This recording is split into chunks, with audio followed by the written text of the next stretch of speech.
भक्त सेवा परम सिद्धि भक्त सेवा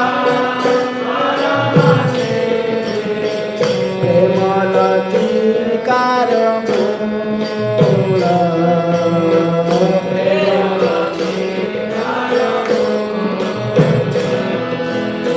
शुद्ध भक्त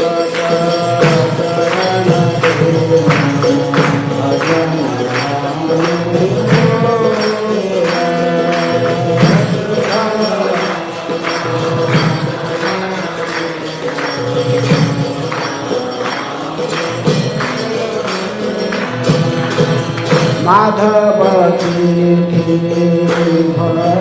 जननी जतने पालन करी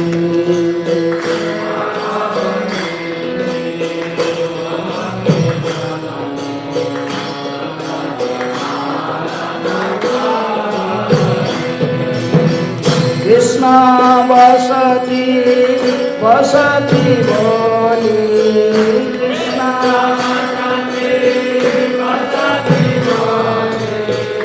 परम आदरे मोरी परम आदरे शुद्ध भक्त चरण भजन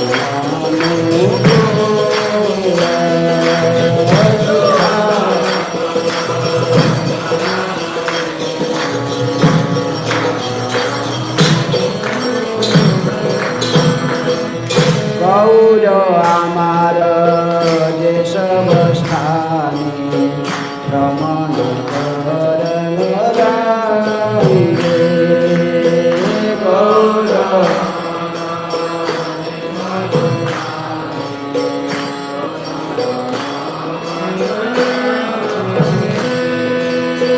शेष स्थान हेरिब आमी शेष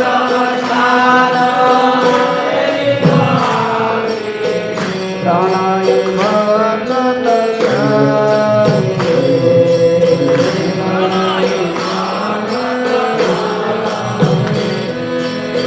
शुद्ध भक्त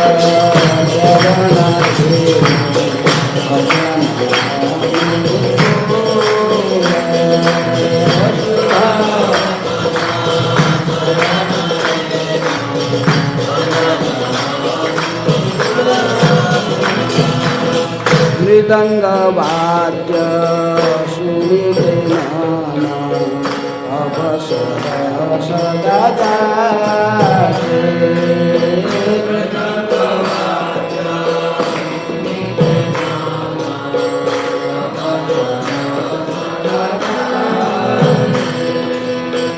गौर विहित कीर्तन सुनी गौर विहित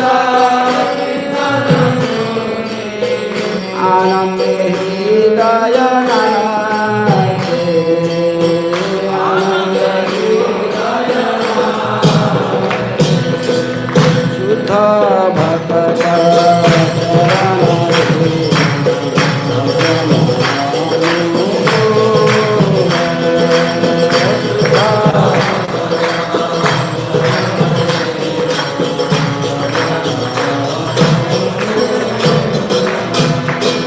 जुगल मूर्ति देखिया मोर परम आनंद जुगल मूर्ति देखिया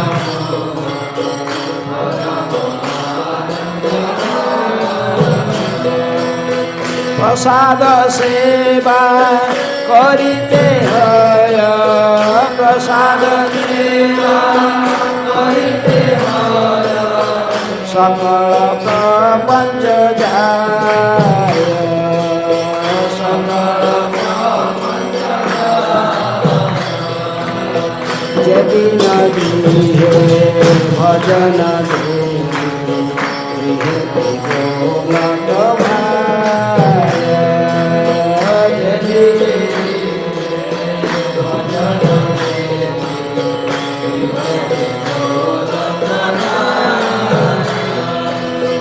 चरण सिंधु देखिया गंगा चरण सिंधु देखिया गंगा सुख नासी बाबा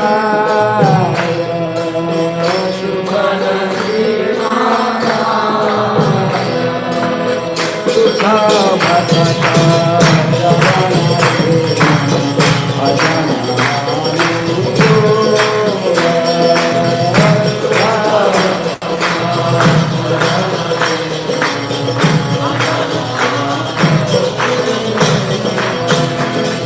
तुलसी देखी जुड़ाए खान माधव जोशी जानी तुलसी देखी जुड़ाए खान माधव जोशी जानी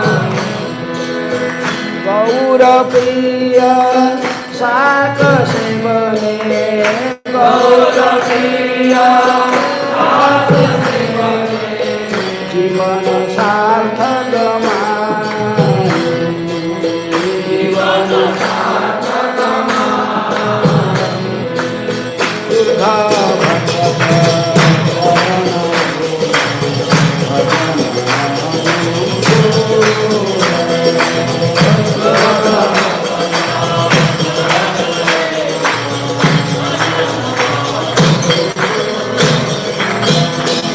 भक्ति विनोद कृष्ण भजन अनुकूल पाई जा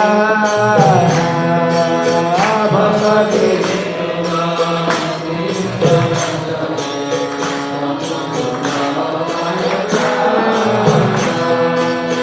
प्रति दिवसे परम सुखे प्रति दिवसे परम स्वीकार करे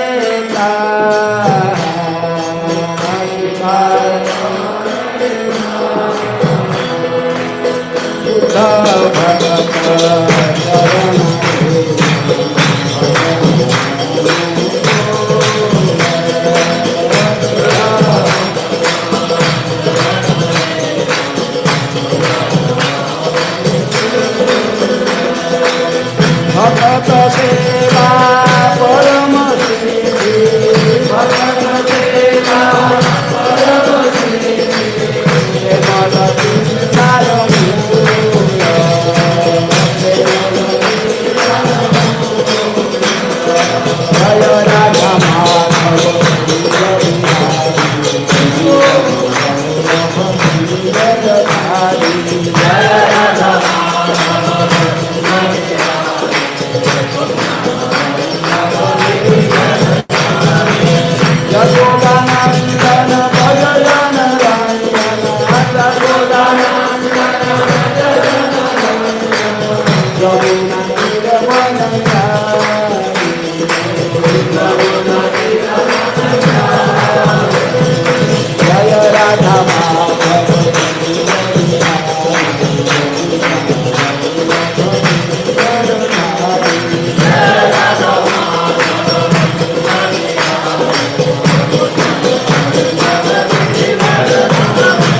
जय राधा माधव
डिवाइन ग्रेस अभय चरणारविंद भक्ति वेदांत स्वामी श्रील प्रभुपाद की जय।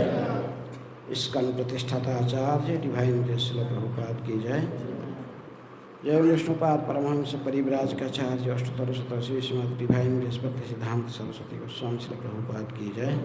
अनंत कोटि वैष्णव भक्तवृंद की जय। नामाचार्य श्री हरिदास ठाकुर की जय। प्रेम से कहो श्री कृष्ण चैतन्य प्रभु नित्यानंद श्री अद्वैत गदाधर शिवासादि गौर भक्तवृंद की जय। राधा कृष्ण गोपी गोपीनाथ राधा कुंड श्याम कुलगिरी गोवर्धन की जय। मथुरा वृंदावन धाम की जय। नवद्वीप मायापुर धाम की जय। पुरुषोत्तम क्षेत्र जगन्नाथ परिधाम की जय। इस्कॉन बुर्ला की जय। श्री श्री सीताराम लक्ष्मण हनुमान जी की जय। श्री श्री गौर निताय की जय। राधा वृंदावन चंद्र की जय। श्री श्रील प्रभुपाद की जय। श्री स्वरूप दामोदर गोस्वामी श्रीपाद महाराज की जय। समवेत वैष्णव भक्तवृंद की जय। ऑल ग्लोरी टू आसिंग डिवोटीज, ग्लोरी टू आसिंग डिवोटीज, ऑल ग्लोरी टू आसिंग डिवोटीज। श्री गुरु श्री गौरांग श्रील प्रभुपाद की जय। हरे कृष्णा। तो क्लास उड़िया भाषा में देने के लिए बोल रहे हैं। कितने लोग को उड़िया समझ में आता है?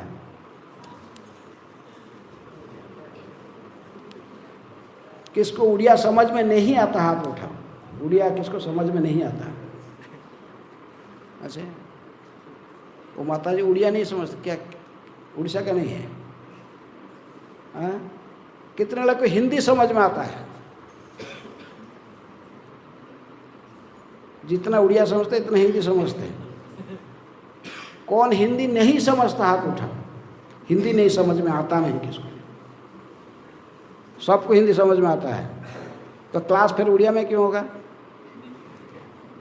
उड़िया रे कहीं की क्लास होगा? समस्त तो हिंदी बुझिया आसुची आओ तो उड़िया कहाँ को बुझिया आसुनी। बहुत लोग बुझे टीवी से टी माता जी हाथ उठे एपट भी एपट सब जानना है। तो वाले क्लास को उतरे वो उड़िया रहो कि हिंदी रहो? हैं? हिंदी। तो हिंदी बुक लाओ फिर। हिंदी भागवत हैं? हिंदी भागवत है नहीं तो उड़िया में पढ़ता हूँ। उड़िया पढ़ता हूँ फिर बात में हिंदी कहें। ठीक है। संदेह है तो आपके बारे में थोड़ा सा बोलना। मेरे बारे में क्या बोलोगे? नहीं मैं तो बोल देता हूँ, खुद ही बोल देता हूँ। हरे कृष्ण। तो मैं कृष्ण बलराम मंदिर वृंदावन इस्कॉन वृंदावन से हूँ और वहीं पर मैं ज्वाइन किया और वहीं पर अभी तक भी हूँ। वहीं पर मेरे पहला दीक्षा, द्वितीय दीक्षा, संन्यास दीक्षा सब सही ठेला कोठी कृष्ण बलराम मंदिर वृंदावन है।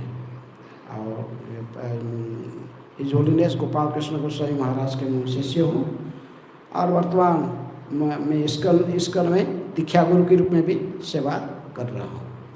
ठीक है, बस उड़ीसा से ही हूँ लेकिन उड़िया बोलने का अभ्यास नहीं है। कई सालों से हमें उधर हिंदी भाषी एरिया में प्रचार करते हैं। ठीक है, हरे कृष्ण। ओके। ओम नमः भगवते वासुदेवाय।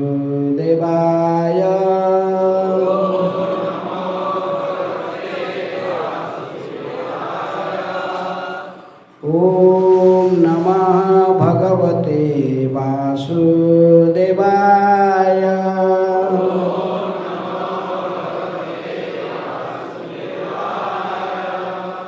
ॐ नमः भगवते वासुदेवाय।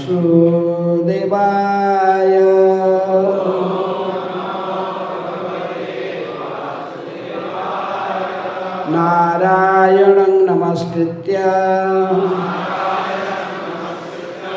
नरं चैव नरोत्तमं देवीं सरस्वतीं व्यासं ततो जयमुदीरये। नष्टप्रायेषु अभद्रेषु नित्यं भागवत सेवया। भगवते उत्तम श्लोके भक्तिर्भवति नैष्ठिके। कृष्णसुधामुपगते धर्मज्ञानादिभिः सह कलौ नष्टदुषामेष पुराणवर्गधुना उदित। श्रीमद् भागवतम से पाठ, प्रथम स्कंध, अध्याय 2, दिव्यता एवं दिव्य सेवा। आज इस अध्याय से 20 नंबर श्लोक, आज इस अध्याय 20 नंबर श्लोक। एवं प्रसन्न मनसो भगवद्भक्तियोगतः भगवत्तत्त्वविज्ञानं मुक्तसंगस्य जायते। एवं प्रसन्न मनसो भगवद्भक्तियोगतः भगवत्तत्त्वविज्ञानं मुक्तसंगस्य जायते। एवं प्रसन्न मनसो भगवद्भक्तियोगतः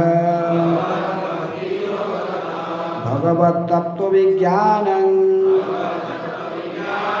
मुक्तसंगस्य जायते।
कोई माताएं?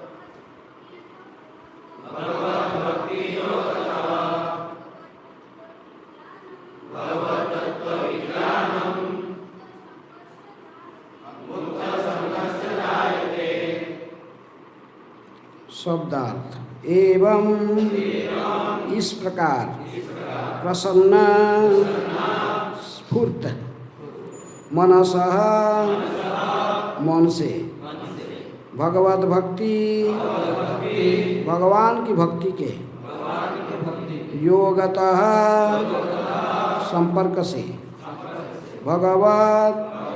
भगवान का तत्व ज्ञान विज्ञानम वैज्ञानिक मुक्त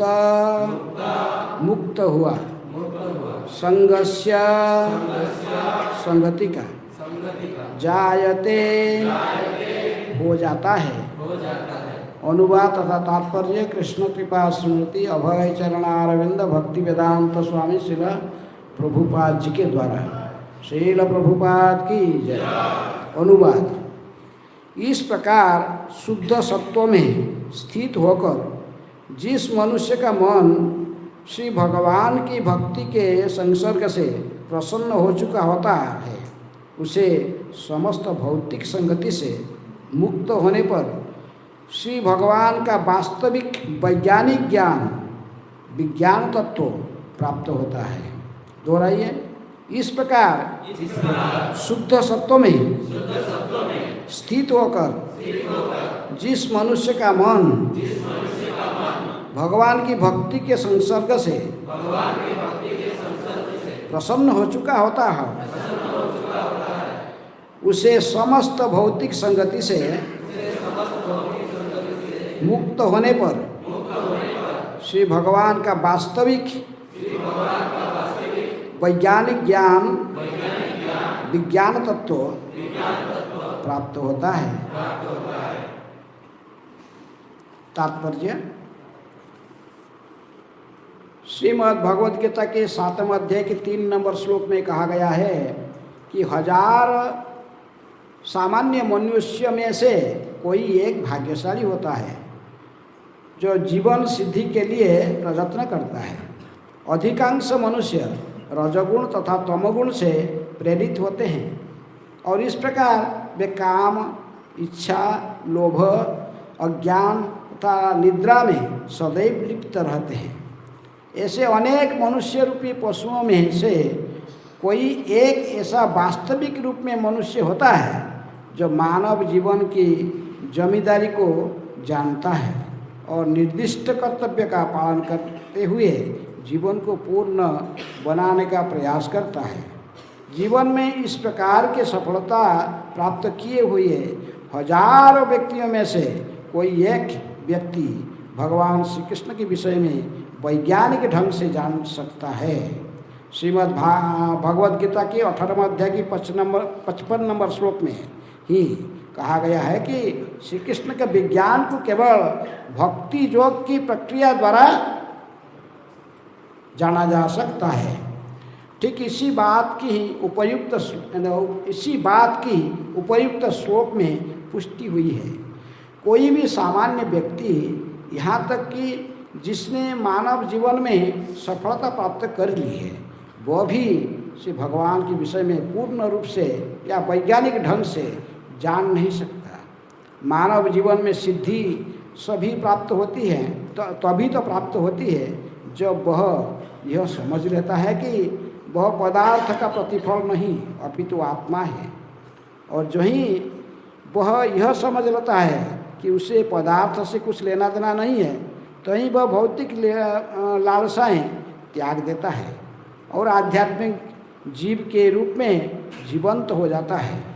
यह सफलता तभी मिलती है जब मनुष्य रजोगुण तथा तमोगुण से ऊपर उठ गया हो, या दूसरे शब्द में जब वह योग्यता के आधार पर वास्तविक रूप में ब्राह्मण हो।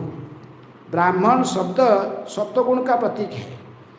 अन्य सभी मनुष्य जो सत्वगुण में नहीं है, वे या तो क्षत्रिय, वैश्य, शूद्र होते हैं या शूद्रों से भी अधम होते हैं। उत्तम गुणों के कारण ब्राह्मण अवस्था मनुष्य जीवन के सर्वोच्च अवस्था है। अतः जब तक मनुष्य में कम से कम ब्राह्मण के गुण न हो, तब तक वह भक्त नहीं हो सकता। भक्त अपने कर्म के कारण पहले से ब्राह्मण रहता है किंतु यह उसकी सर्वोच्च परिणति नहीं है। जैसा कि पूर्वार्ध में कहा जा चुका है, इससे ब्राह्मण को वास्तव में दिव्य अवस्था प्राप्त करने हेतु वैष्णव होना चाहिए। शुद्ध वैष्णव मुक्त आत्मा होता है और ब्राह्मण पद से भी श्रेष्ठ होता है। भौतिक अवस्था में ब्राह्मण भी बद्धजीव होता है, क्योंकि ब्राह्मण अवस्था में ब्रह्मबोध तो हो जाता है, किंतु परमेश्वर के विज्ञान का अभाव रहता है। मनुष्य को ब्राह्मण अवस्था को पार करके वसुदेव अवस्था प्राप्त करनी होती है, ताकि वह भगवान श्री कृष्ण को समझ सके। परमेश्वर का विज्ञान, भगवत तत्व, आध्यात्मिकता के स्नातकोत्तर छात्रों के अध्ययन का विषय है। मूढ़ या अल्पज्ञ मनुष्य परमेश्वर को नहीं जान सकते व नहीं जान पाते, इसीलिए वे अपने सनक के अनुसार मनुष्य भगवान श्री कृष्ण की व्याख्या करते हैं।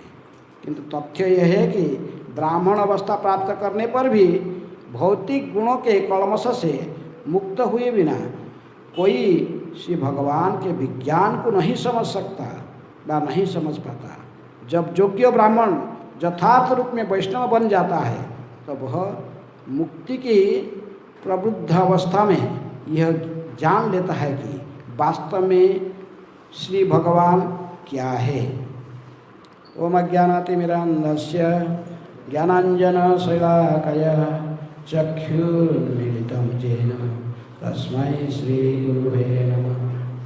श्रीचैतन्यमनोभीष्टं स्थापितं येन भूतले स्वयं रूप कदा मह्यं ददाति स्वपदान्तिकं। वन्देऽहं श्रीगुरुः श्रीयुतपदकमलं श्रीगुरून् वैष्णवांश्च। श्रीरूपां साग्रजातं सहगण रघुनाथान्वितं तं सजीवं साद्वैतं सावधूतं परिजनसहितं कृष्ण चैतन्यदेवं श्रीराधाकृष्णपदान् सहगण ललिता श्रीविशाखान्वितंश्च। हे कृष्ण करुणा सिंधु दीनबंधु जगत्पते गोपेश गोपिका कांत राधाकांत नमस्तुते। तप्त कांचन गौरांगी राधे वृंदावनेश्वरी विश्वभानुसुते देवी प्रणमामि हरिप्रिये। वंशाकल्पतरुभ्यश्च कृपा सिन्धुभ्येव च पतितानां पावनेभ्यो वैष्णवेभ्यो नमो नमः। नमः ॐ विष्णुपादाय कृष्णपृष्ठाय भूतले श्रीमते भक्तिवेदान्त स्वामिनिति नामिने। नमस्ते सारस्वते देवे गौरवाणी प्रचारिणे निर्विशेषः शून्यवादी पाश्चात्यदेशतारिणे।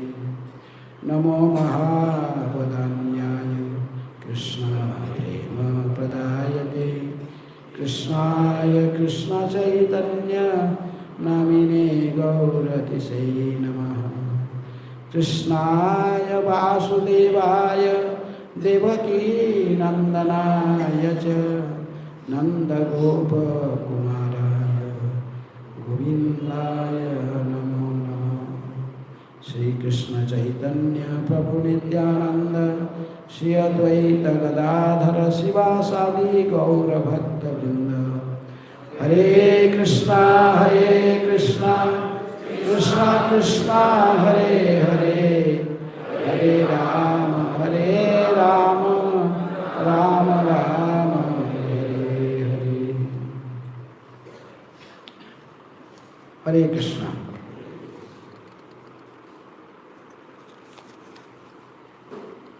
एवं प्रसन्न मनसो भगवद भक्ति योगतः भगवत तत्व विज्ञानम मुक्त संगस्य जायते। इस प्रकार शुद्ध सत्व में स्थित होकर जिस मनुष्य का मन से भगवान की भक्ति के संसर्ग से प्रसन्न हो चुका होता है, उसे समस्त भौतिक संगति से मुक्त होने पर श्री भगवान का वास्तविक वैज्ञानिक ज्ञान विज्ञान तत्व प्राप्त होता है। तो इस अध्याय के नामकरण इस प्रकार है, दिव्यता तथा दिव्य सेवा। पिछले अध्याय में प्रारंभ आप लोग सुने थे, मुनियों की प्रश्न 6 प्रश्न पूछे थे। कहाँ के ऋषियाँ? मुन्नई में शरण्य की ऋषियाँ किसको पूछे थे? हाँ, सूत गोस्वामी को पूछे थे। किसके माध्यम से? कौन पूछा था प्रश्न को? सारे मुनियों की प्रतिनिधित्व कौन करते थे? शौनक ऋषि। तो मैं 6 प्रश्न यदि वो चर्चा करूँगा फिर वो अलग हो जाएगा, लंबा हो जाएगा, मैं उसकी चर्चा नहीं कर रहा हूँ। कि हम देखें साधारण तो श्रीपाद महाराज की जो क्लास होता था वो शॉर्ट होता था, ठीक, मतलब जितना ही जरूरत है इतनी बोलते थे, मैं ज़्यादा नहीं बोलते हैं। तो हम ज़्यादा लंबा नहीं करेंगे क्लास को। तो इसलिए इसके पिछले श्लोक में, आज जो श्लोक हो रहा है इसका पिछले श्लोक है,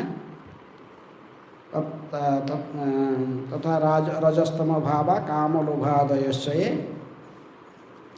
चेतो एतै रणाविद्य स्थिते सत्वे प्रसिद्धति। इसके पहले पिछले श्लोक जो चर्चा हो गया होगा काल, तदा रजस्तम भावा काम लोभादयश्चये चेतो एतै रणाविद्य स्थिते सत्वे प्रसिद्धति।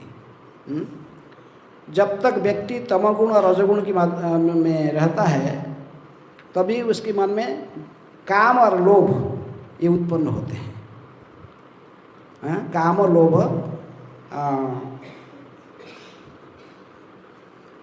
आदि इसके हृदय में रहते हैं।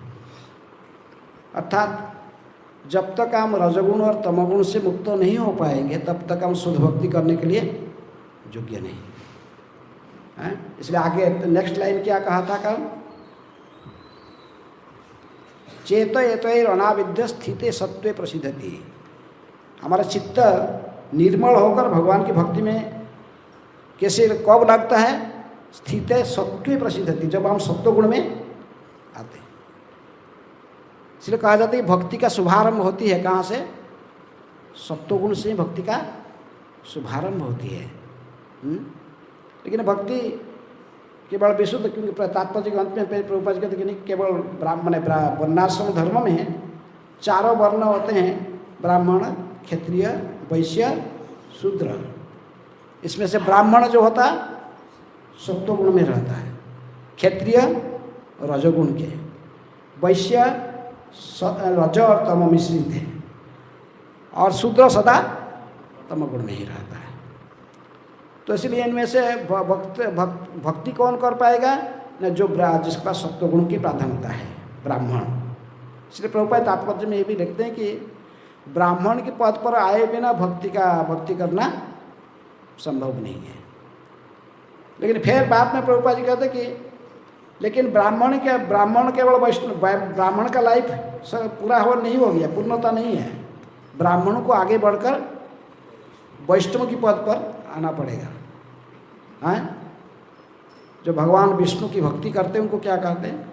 वैष्णव। वैष्णव होते तो तीनों गुण की परे, ये सत्व गुण से भी परे हैं। भगवान ने गीता में कहते 14वां अध्याय है, कहते तीनों गुण की परे उठो, त्रिगुणातीत बनो। कि अर्जुन को भगवान ये भी कहते कि त्रिगुणातीत भक्ति त्रिगुणातीत होती है। वेद की जो विषय वस्तु तीनों गुण के ऊपर आधारित है, सत्व रज तम। तो इसलिए तीनों गुण की निस्त्रैगुण्य भवार्जुन, त्रिवेद विषय वेदा निस्त्रैगुण्य भवार्जुन।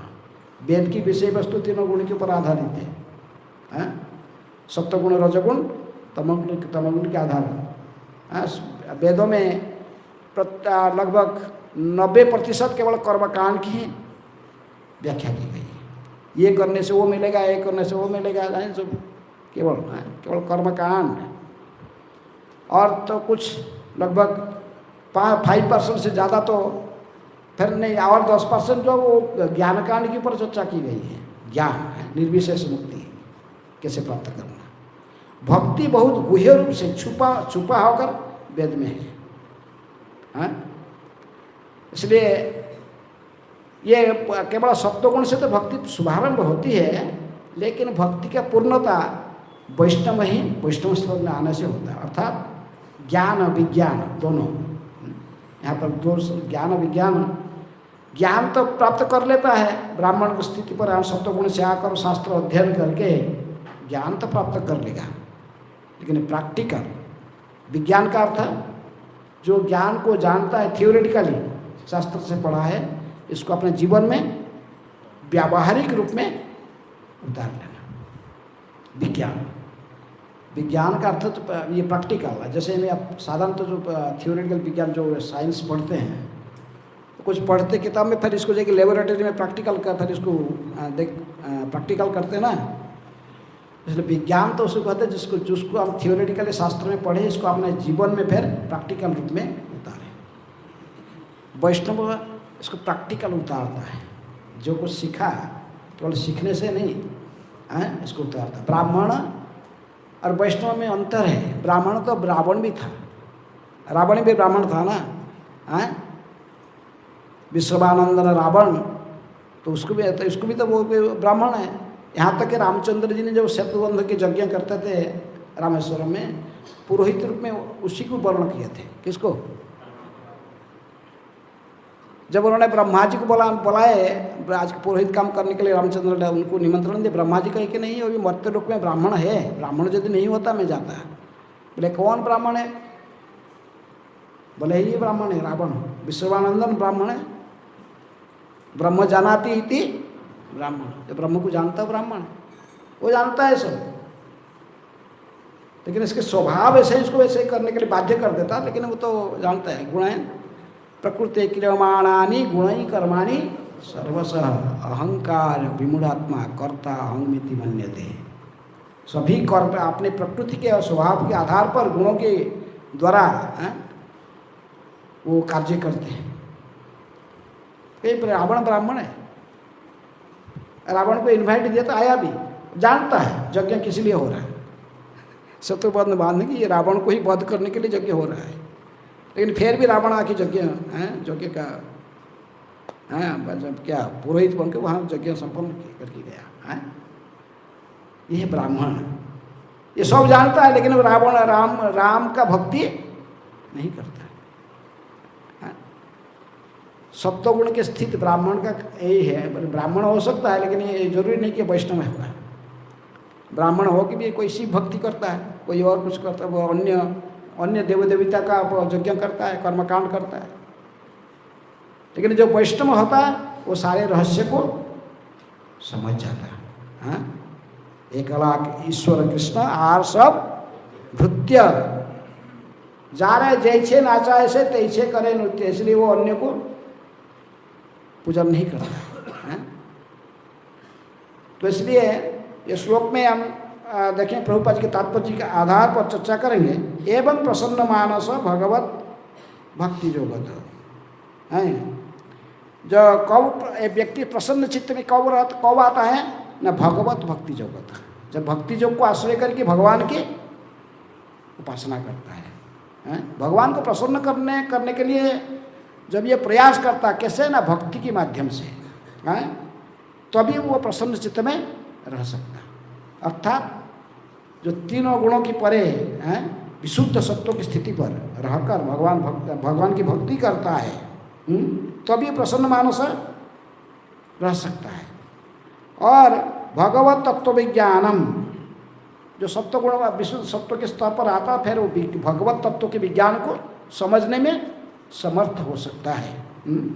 और इसी प्रकार जन्म मृत्यु संसार से सदा के लिए मुक्त हो जाता है, मुक्त संघर्ष जाते हैं। तो प्रभुपाद जी आपने तात्पर्य में प्रारंभ से ही कहते कि जैसे 7वां अध्याय भगवद गीता की 7वां अध्याय 3 नंबर श्लोक कहा कि मनुष्य भगवान को प्राप्त करना, आत्म साक्षात्कार करना इतने आसान नहीं है। मनुष्येण सहस्रेषु कश्चित जतति सिद्धे जततान अपि सिद्धान कश्चिन मांग व्यति तत्वतः। हजार मनुष्य सभी लोग आध्यात्मिक मार्ग में के कुछ जानने के लिए प्रयास करते हैं। मनुष्याणां सहस्रेषु, उनमें से कोई एक, हजारों में से कोई एक थोड़ा कुछ ज्ञान प्राप्त करता है। कोई ज्ञान नहीं, हजारों कर्मी से फिर एक ज्ञानी बनता है, फिर हजारों ज्ञानियों की प्रयास से फिर कोई एक उसमें से फिर भक्त बनता है। फिर हजारों जो भक्तों जो भक्ति करते हैं उनमें से कोई एक भगवान विष्णु को, श्री कृष्ण को समझता है और उनको प्राप्त करता है। इसीलिए जो ये नहीं कि इसी प्रकार जब ये विशुद्ध भक्ति करना शुरू करता है तब ये काम, इच्छा, लोभ, अज्ञान, निद्रा ये सब से मुक्त हो जाता है। जो कि साधारण स्थिति में बद्धजीव के पास में एक गुण रहता है, जो रजोगुण में तमोगुण में रहता है, इसके पास में ये गुण सब दिखाई पड़ता है। प्रभुपाद जी कहते कि रजोगुण तमोगुण से जो प्रेरित होता है उसके मन में काम, उसके पास में काम होता है, भिन्न भिन्न भौतिक इच्छाएँ रहती हैं, लोभ रहता है और अज्ञान ही रहता है सदा, जीवन का लक्ष्य को नहीं समझ पाता है, निद्रा आलस्य के द्वारा समय को बिता देता है ना। रजोगुणी होगा तो उसको आलस्य नहीं आता है, लेकिन वो दिन रात तक कार्य तो करता है, लेकिन किसके लिए काम करता है? इंद्रिय तृप्ति के लिए। हमारा सारे कर्म भगवान विष्णु को प्रसन्न करने के लिए होना चाहिए, गुरु कृष्ण को प्रसन्न के लिए। तो वो गुरु कृष्ण को प्रसन्न करके अपने इंद्रिय तृप्ति में के लिए कठोर परिश्रम करता है। लेकिन और जो तमगुणी होता है वो खा पी के सो जाता है। आज का यदि आज के खाने के लिए है और न तो वो काल का चिंतन नहीं करता। हाँ, हम देखें साधा विशेष अफ्रीका में देखें, ईस्ट अफ्रीका में उस एरिया में लोग उसको आज के यदि खाना आज है बस काल के नहीं सोचते, खा लिए और खा पी के बस निद्रा आलस्य सो जाना, बस ऐसे ही समय बिताते। हाँ, तो इसलिए ये दोनों हमको सहायता नहीं करते भक्ति में, रजोगुण और तमगुण। हाँ, तो इस प्रकार भगवद गीता में ये कहा जाता है कि जो हजारों लोग जो प्रयास करते भगवान के बारे में जानने के लिए, उनमें इसके बिरले में कोई एक सफलता के मार्ग पर आगे बढ़ता है। हजारों ज्ञानियों में से कोई एक भगवान के बारे में समझ पाता है। ज्ञानी साधारणतः निर्विशेषवादी होते हैं, लेकिन उनमें से कोई ऐसा बुद्धिमान होता है जो कि भगवान को एक व्यक्ति के रूप में मानता है। तभी वो आस्ते आस्ते भक्ति जो को स्वीकार करता है। ऐसा ही हजारों व्यक्ति जो भगवान की भक्ति करते हैं, उनमें से कोई एक फिर सफलता हासिल करके भगवत धाम को जाने के लिए योग्य बनता है। हाँ, वह प्रभुपाद जी कहते ये बात को 18वें अध्याय के 55 नंबर श्लोक में भी कहा गया, सेम बात को कहा गया। क्या बोलो? 18वें अध्याय गीता के 55 नंबर श्लोक क्या? हाँ, जोर से। भक्त्या मांग अभिजानन्ति जवांश्च अस्मि तत्त्वतः ततो मांग तत्त्वतो ज्ञानत्वा विसन्ते तदनन्तरम्। भगवान कहते हैं मुझे केवल कौन समझ पाता है? भक्त ही समझ पाता है, दूसरे कोई नहीं समझ पाएंगे। दूसरे कोई भगवान को समझने के लिए समर्थ नहीं होता है, भगवान को केवल भक्त ही समझ सकता है।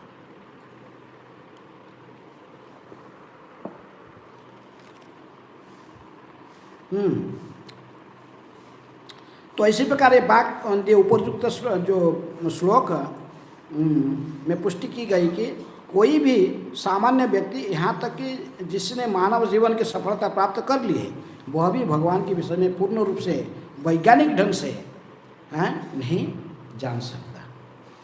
अर्थात कोई ब्राह्मण हो सकता, सत्वगुण में होकर शास्त्रों को अध्ययन किया है, विश्लेषणात्मक रूप में ज्ञान भी प्राप्त करता, शास्त्र पढ़ता है, लेकिन जरूरी नहीं कि भगवान को पूरा समझ लिया है, भगवत साक्षात्कार के लिए वो योग्य बन गया है। कोई थियोरेटिकल ज्ञान पढ़ के कोई भक्ति शास्त्र डिग्री ले लिया, भक्ति वैभव डिग्री ले लिया, भक्ति वेदांत डिग्री ले लिया, यानी इसका मतलब नहीं कि भगवान को प्राप्त कर देगा। हैं अगर सत्वगुण के माध्यम से या शास्त्रों को अध्ययन करके ज्ञानी बन सकता है, ज्ञान जानता है, सब कुछ जानता है, लेकिन भगवान को तो भक्त ही प्राप्त करेगा। भक्त्या मां अभिजानन्ति। जब तक कोई प्रेममयी सेवा में नहीं जोड़ता है, हैं प्रेममयी सेवा में, भगवान की सेवा जो नहीं करता है वो काम के नहीं। थियोरेटिकल ज्ञान केवल होने से कुछ होगा नहीं। हो सकता है उसको यदि कोई उपयोग करेगा प्रैक्टिकली अपने भक्ति जीवन में, तभी वो कुछ लाभ उठा सकता है। नहीं तो वो सारे डिग्री ले लिया, सब कुछ जान लिया, शास्त्र थियोरेटिकल जान लिया, लेकिन यदि इसको प्रैक्टिकल जीवन में नहीं उतारता है, स्वयं यदि भक्त नहीं है, भक्ति नहीं करता है, अर्थ भक्ति का अर्थ भगवान की प्रेममयी सेवा, सर्व उपाधि विनिर्मुक्त तत्परत्वेन निर्मलम ऋषिकेश सेवनम भक्ति रुच्यते। हमारे ऋषि का, हमारे समस्त इंद्रियों को, इंद्रियों की स्वामी भगवान श्री कृष्ण की सेवा में लगाना, इसी को भक्ति कहते हैं। इसलिए प्रभुपाद जी कहते हैं कि प्रैक्टिकल कुछ करो। भगवान को समझना चाहते तो कुछ प्रैक्टिकल करो। किसके लिए? गुरु आदेश से कृष्ण के लिए, गुरु आदेश से कृष्ण की प्रसन्नता के लिए कुछ करो। जैसे प्रभुपाद जी ने किया। प्रभुपाद जी ने अपने गुरु के आदेश से ही भगवान को प्रसन्न करने के लिए कुछ किए, तभी तो उनकी सफलता मिली है। इनके गुरु ने कहा, you are a young educated boy, why not taking this mission of Chaitanya Mahaprabhu in the western world, why not preaching in English language, if you have money print books, distribute books. तो प्रभुपाद जी ने अपने गुरु के आदेश को स्वीकार करके तो पाश्चात्य जगत में गए, अंग्रेजी भाषा में प्रचार किए, पुस्तक वो प्रिंटिंग किए, छपाए हैं। तब तो कुछ लोग प्रभुपाद जी के प्रति आए, आंदोलन को पूरा विश्व में फैलाए। तो अभी तो हम कहते हैं कृष्ण कृपा सिमूर्ति, हिज डिवाइन ग्रेस। इसलिए जब तक कोई कुछ प्रैक्टिकल भगवान के लिए नहीं करेगा, फिर भगवान को प्रिय नहीं बन सकता। यदि भगवान की प्रिय बनना चाहते तो भगवान के लिए कुछ करना पड़ेगा ना। जयमंग परमं गुह्यं मद्भक्ते अभिधास्यति भक्ति मयि परां कृत्वा मां वैश्यसि न संशय न च तस्मान् मनुष्येषु कश्चिन् मे प्रियकुत्तम भविता न च मे तस्मात् अन्य प्रियतरो भुवि। केवल थियोरेटिकल ज्ञान रहने से भगवान के प्रिय नहीं बनोगे। भगवान जी कहते हैं मेरे प्रचार कार्य में जो लगा हुआ है, जो ज्ञान को उन शास्त्र अध्ययन करके मैंने सत्वगुण से प्राप्त किया है, उसको फिर प्रैक्टिकल जीवन में उतारना चाहिए। भगवान की प्रसन्नता के लिए कुछ प्रैक्टिकल करना चाहिए। क्या करना चाहिए? चैतन्य महाप्रभु ने कहा, क्या कहे? जारे देखो तारे कह कृष्णोपदेश, हमारा आज्ञा है गुरु हया तारा ही देश। ये प्रैक्टिकल, ये यदि जब तक नहीं करता कोई, वो भगवान को प्रिय नहीं बन सकता। पृथ्वीते आछे जत नगरादि ग्राम सर्वत्र प्रचार होइबे तार नाम। जब तक प्रैक्टिकल हम नहीं करेंगे, गुरु आदेश के स्वीकार करके भक्ति को प्रैक्टिकल में कुछ नहीं करेंगे, तब तक हम भगवान प्रसन्न नहीं कर सकते। जब प्रभुपाद जी ने अपने गुरु महाराज की फॉलो किया है, भक्तिवेदांत सरस्वती ठाकुर, इस पर हम देखें हिज होलीनेस है स्वरूप दामोदर गोसाई महाराज हैं, श्रीपाद महाराज, वो भी प्रभुपाद जी ने उनको कहा तो साइंटिस्ट लोग प्रचार करो है। इसलिए एक दूसरा संस्था खोल प्रभुपाद खोले, क्या BI भक्ति वेदांत इंस्टीट्यूट, और उनको उसके इनका पूरा भार दे कहीं प्रचार करो। इंटेलेक्चुअल क्लास को प्रचार कौन करेगा? ये तो समाज में इंटेलेक्चुअल है। सो मिस्टर फ्रॉग है ना, प्रभुपाद जी कहते हैं सो मिस्टर फ्रॉग कुआं में बैठकर कुआं में अंदर मेढक जैसे सोचता कि ये से बड़ा और कुछ नहीं, मेरे से बड़ा और कोई नहीं, नहीं कुआं से बड़ा और कुछ है, जलाशय भी नहीं है। ऐसे जो संसार के जो तथाकथित भौतिक ज्ञान प्राप्त करके वैज्ञानिक लोग भी ऐसे ही सोचते हैं। बारिश का टाइम कुआं में पानी भर गया, मेढक तो सुन दिया था, बच्चे दिया तो बाहर आ गए, बच्चा आके देख लिए किसको? हाथी को देख लिए, हाँ क्या डर के भाग के ऊपर को बोले क्यों है? नहीं बहुत बड़ा जी, बहुत बड़ा। कितना बड़ा है? मेरे से बड़ा है। बोला हाँ, और बड़ा फुलाया अपना शरीर को, फुलाया, मेरे से बड़ा है, फुला फट गया। हाँ, संसार में ऐसे ही लोग जिसके हैं जो भगवान की भक्ति नहीं करते हैं, भगवान की महिमा को नहीं समझ सकते। भगवान कहते भक्त्यामान अभिजानाति। इसलिए प्रभुपाद जी कहते कोई ब्राह्मण बन के ज्ञान तो प्राप्त कर सकता है, लेकिन जब वैष्णव बन के इसको प्रैक्टिकली जीवन में नहीं उतारा तो फिर वैष्णव और ब्राह्मण का यही फर्क है। ब्राह्मण केवल थ्योरेटिकल जानता है, हाँ, थ्योरेटिकल जानता, कर्मकांड का आदि यज्ञ आदि करके बस पैसा पत्र लेके अपने घर में चले जाता है, इंद्रिय तृप्ति करने में लग जाता है, हैं? उसकी इंद्रिय तृप्ति की भावना ब्राह्मण के स्तर पर जाता नहीं है। ब्राह्मण तो जैसे मैं कहा रावण भी था, लेकिन इंद्रिय तृप्ति की भावना नहीं छोड़ा। हाँ, फिर भी वो लक्ष्मी को अपने इंद्रिय तृप्ति में लगाना चाहता था। सीता रामचंद्र जी की से उनको अपहरण करके उनको भोगने की इच्छा था, तो ज्ञान का क्या लाभ होगा, हैं? तो इसीलिए प्रभुपाद कहते ज्ञान प्राप्त कर, सत्वगुण के स्तर पर तो कोई ज्ञान तो प्राप्त कर सकता है, लेकिन जब तक उसको अपने जीवन वैष्णव बनकर भगवान विष्णु की सेवा में इसको उपयोग नहीं किया, प्रैक्टिकल कुछ नहीं किया, तब तक वो जीवन का सिद्धि नहीं प्राप्त कर सकता है। इसीलिए प्रभुपाद तात्पर्य आगे लिखते हैं, जब वह योग्यता के आधार वास्तविक रूप में ब्राह्मण हो, ब्राह्मण शब्द सत्वगुण का प्रतीक है, अन्य सभी मनुष्य रजोगुण में रहते हैं, ब्राह्मण सत्वगुण में, लेकिन ये ब्राह्मणत्व ही जीवन का लक्ष्य भी नहीं है जब तक वो वैष्णविक स्तर पर नहीं आता है। ऐसे ब्राह्मण को वास्तव में दिव्य अवस्था प्राप्त होने हेतु वैष्णव होना चाहिए। शुद्ध वैष्णव मुक्तात्मा होता है और ब्राह्मण पद से भी श्रेष्ठ होता है। हाँ, प्रभुपाद जी कहते कि ये ब्राह्मण भी, जो ब्राह्मण होता है जरूरी नहीं कि वैष्णव होगा, लेकिन जो वैष्णव होता है वो ऑलरेडी ब्राह्मण है, वैष्णव के अंदर में ब्राह्मणत्व है। हाँ, जब भगवान की भक्ति करता है वो सारे सद्गुण के अधिकारी बनता है। इसलिए हमारे जो लक्ष्य है जीवन का, क्या बनना, हाँ, ब्राह्मण बनना ना वैष्णव बनना, वैष्णव बनना। हाँ? लेकिन वैष्णव बनने के लिए, वैष्णव जब बनेगा तो फिर उसके पास में ब्राह्मण का गुण भी होना चाहिए, उसके पास भी ब्राह्मण के गुण होता है।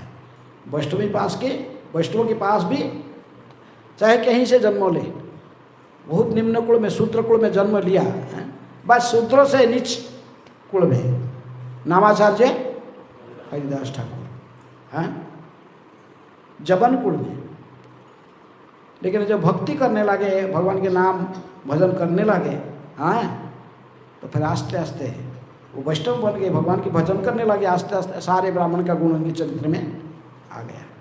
इसलिए अद्वैत आचार्य अपने पितृ श्राद्ध में जो खिलाने वाले, सबसे पहला खिलाने वाले किसको चुने खिलाने के लिए? हरिदास ठाकुर को। यदि ये जबनपुर में जन्म लिए थे, हरिदास ठाकुर बोले नहीं, मैं योग्य नहीं हूँ यहाँ पर, तो आपके गांव में कितनी सारे ब्राह्मण हैं, योग्य ब्राह्मण है, आप इनको न भोजन न कर न खिलाकर पहले मुझे कि पितृ, अपने पितरों की जो पात्र को मुझे कि वो पहले अर्पण करते, इनको खिलाओ पहले। अद्वैताचार्य कही कि नहीं, आपको खिलाने से करोड़ों ब्राह्मण की खाने का फल मुझे मिलेगा। करोड़ों ब्राह्मण को खिलाने का फल केवल आपको ही फिर खिलाकर संतोष करने से प्राप्त हो जाएगा, क्योंकि आप वैष्णव हो, आप भगवान विष्णु की अनन्य भक्त हो। इसलिए भक्त की महिमा ब्राह्मण से भी परे है। यदि कहा जाता है कि भगवान खाते हैं, किसके मुख में खाते हैं? ब्राह्मण के मुख से खाते हैं और अग्नि के मुख से खाते हैं। अग्नि में घी की आहुति इसलिए दी जाती है, और ब्राह्मण का मुख से खाते हैं। एक बार सारे क्या गोपियाँ लोग ने बहुत कुछ बनाकर अच्छे भोजन लेकर आए, किसको खिलाने के लिए? कृष्ण को। जमुना किनारे कृष्ण मिले, भगवान ने देखे कि इसको लेके आए, तो बोले कि मैं ऐसा नहीं खाता हूँ, मैं भोजन तो ब्राह्मण के मुख से खाता हूँ, आपने कि किसी ब्राह्मण को खिलाओ, उसके माध्यम से मैं ग्रहण कर लूँगा। बोले कहाँ से ब्राह्मण ढूंढेंगे? नहीं, जाओ, ये जमुना के दूसरे पार में है, दुर्वासा मुनि के आश्रम है आज भी। बोले दुर्वासा ब्राह्मण है, वो ब्राह्मण है, उसको खिलाओ। ना हम जमुना पार कैसे करेंगे, पानी में भरा हुआ है। भगवान कहे कि जाओ बोलो जमुना को बोलो श्री कृष्ण हैं पूर्ण ब्रह्मचारी। यहाँ एक दूसरे को देख ले हंसने लगे सो। श्री कृष्ण पूर्ण ब्रह्मचारी, माता जमुना हमको रास्ता दो, हम दूसरे पार में जाएंगे।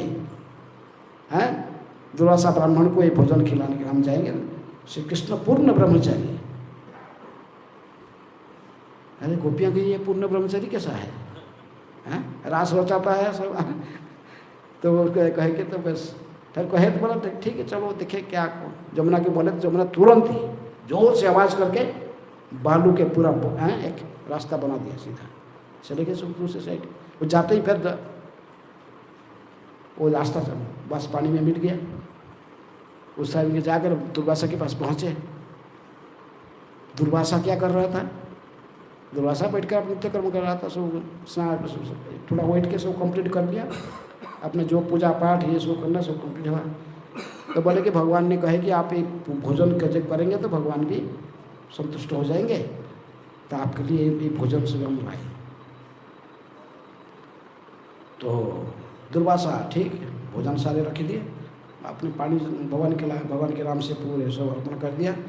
अर्पण करके सारे एक टुकड़ा भी नहीं छोड़ा है, जितना भोजन सब कुछ खा लिया।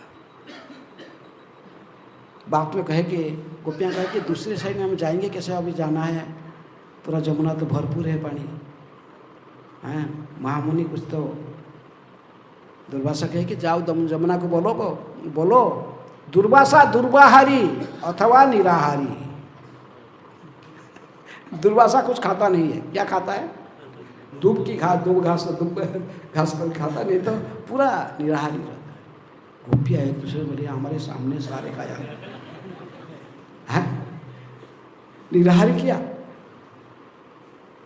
बोले चलो तो कोई बोलेगा तो कुछ ना, इसके बारे में फिर ऑफिस हम देते हैं। दुर्वासा है सब झट गए, जाके जमुना को कहे जमुना माता जमुना दुर्वासा दुर्वाहारी अथवा निराहारी, हमको रास्ता दे दो, हम फिर आप दूसरी साइड में कृष्ण के पास जाएंगे। फिर जमुना पूरे बहुत जोर से आवाज़ करी, बालू के रास्ता बना दी। हाँ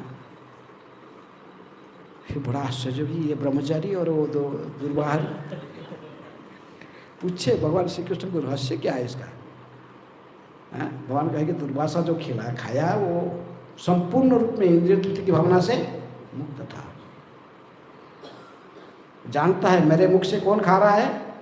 कृष्ण खा रहे। केवल कृष्ण को संपूर्ण समाधिस्थ होकर कृष्ण चिंतन में, कृष्ण को ही चिंतन करके वो खा रहा था। सोचता था खा रहा है कौन? कृष्ण खा रहे, परमात्मा पे बैठे इधर। हाँ भगवान श्री कृष्ण गोपियों के साथ तो मिलते थे, लेकिन कोई आसक्ति नहीं था, किसी के प्रति आसक्ति नहीं। हाँ छोड़ के चले गए मथुरा, फिर चले गए द्वारका, आसक्ति नहीं। हाँ भगवान कहे कि मैं तो इसलिए ब्राह्मण का मैंने दुर्वासा का मुख से भगवान खाए। मैं कह रहा था कि ब्राह्मण के मुख से भगवान खाते हैं। हाँ?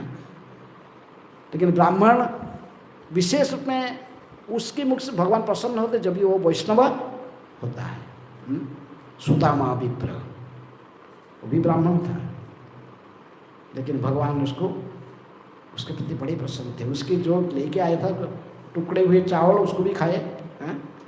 स्वयं बैठ कर उसको पास में बैठकर खिलाया उसको भी। तो इसलिए हम देखेंगे जो ब्राह्मण वैष्णव होता है वो और अधिक उसके प्रति भगवान प्रसन्न होते हैं जो साधारण कर्मकांडी ब्राह्मण होता है। चाहे वो रुक श्याम जदुर अथर्व किसी वेद का ब्राह्मण हो, अलग अलग वेद कहते हैं। कोई कहते हैं हमें चारों वेद भी जानते, चतुर्वेदी कैसे भी ब्राह्मण हो, लेकिन यदि वैष्णव हो जाता है फिर वो महान होता है। वैष्णव होने पर भगवान को प्रिय होता है। और जो वैष्णव है तो उसके शरीर में सारे क्या सद्गुण दिखाई देते। वैष्णव जो होता है तो फिर सर्व सद्गुण के अधिकारी होता है। ब्राह्मण का सारा गुण उसके चरित्र में रहता है। इसलिए मैं नामाचार्य हरिदास ठाकुर के उदाहरण दिया। अद्वैताचार्य ने उनको ही चिन्हे। यदि हजारों ब्राह्मण थे लेकिन ये ब्राह्मण भी नहीं थे, जन्मगत ब्राह्मण नहीं थे, जबन कुल में जन्म लिए थे, क्योंकि ये वैष्णव थे। भगवान डेली 3 लाख नाम ले रहे थे भगवान के। तो अद्वैत आचार्य उन्हीं को ही चुना खिलाने के लिए। किसको? पितरों को प्रसन्न करने के लिए उनको ही पहला खिलाए। पितर हैं साधु पात्र, पहले इनको ही अर्पण किए। किसको? रामाचार्य हरिदास ठाकुर को। इसलिए प्रभुपाद जी कहते कि ब्राह्मण बनने से केवल जीवन का लक्ष्य पूरा नहीं हो जाता है, इसके बाद उसको वैष्णव बनना चाहिए, वैष्णव गुणों को हासिल करना चाहिए। जैसे भक्ति रसामृत सिंधु में 26 गुण का वर्णन करते हैं रूप गोस्वामी। भागवत में उद्धव को भगवान ने 28 गुण कहे वैष्णव का। लेकिन ये सारे वैष्णव गुण से सबसे श्रेष्ठ गुण कौन सा है? जितने भी वैष्णव का गुण कहा गया उनमें सबसे श्रेष्ठ गुण क्या है? हाँ, 26 गुण वैष्णव का, उनमें से सबसे श्रेष्ठ गुण क्या है? जो एक गुण है वो एक ही गुण को यदि कोई अपनाएगा और सारे गुण उसके पास में लाइन लगा के अपने आप आ जाएंगे। कौन सा है गुण? कृष्णैक शरणम। कृष्ण एक मात्र कृष्ण की शरण में जो रहता है, दूसरे किसको आश्रय? किसी देव देवता अन्य किसी का आश्रय नहीं है। एकमात्र किसके आश्रय करता है? कृष्ण ही का शरणम। हाँ, भगवान के श्री कृष्ण के चरणारविंद को आश्रय करके जो पड़ा रहता है, हाँ, तो अन्य सारे गुण उसके चरित्र में आ जाते हैं भगवान की कृपा से। किसकी कृपा से? भगवत कृपा से।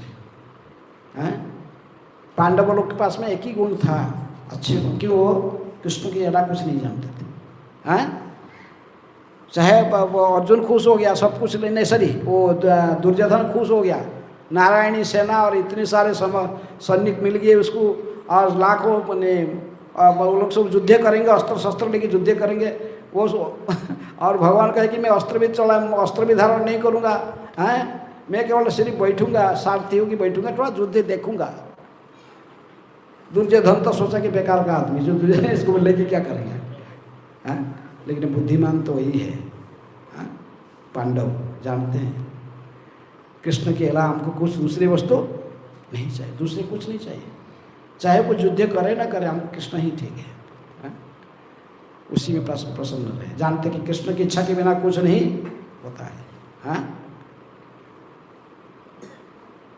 तब इच्छा मते ब्रह्मा करे न सृजन, तब इच्छा मते विष्णु करे न पालन, तब इच्छा मते शिव करे न संहार, तब इच्छा मते माया सीजे कारागार, तब इच्छा मते जीवेर जन्म मरण समृद्धि निपात दुख सुख संघटना।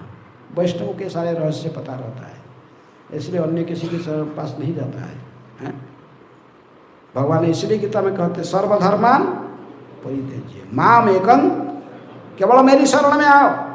वैष्णव वही होता है जो सब छोड़ के भगवान के चरणारविंद को पकड़ के रखा है, और कोई नहीं, आश्रय नहीं। राखव बीमार भी जो इच्छा तोहर नित्य दास प्रति तोहार अधिकार। ये वैष्णव है। इसलिए प्रभुपाद जी तात्पर्य जी के अंत में सलाह देते कि ब्राह्मण बनने से केवल मनुष्य जीवन का उद्देश्य पूरा नहीं हो जाता, इसीलिए इसको वैष्णव बनना चाहिए।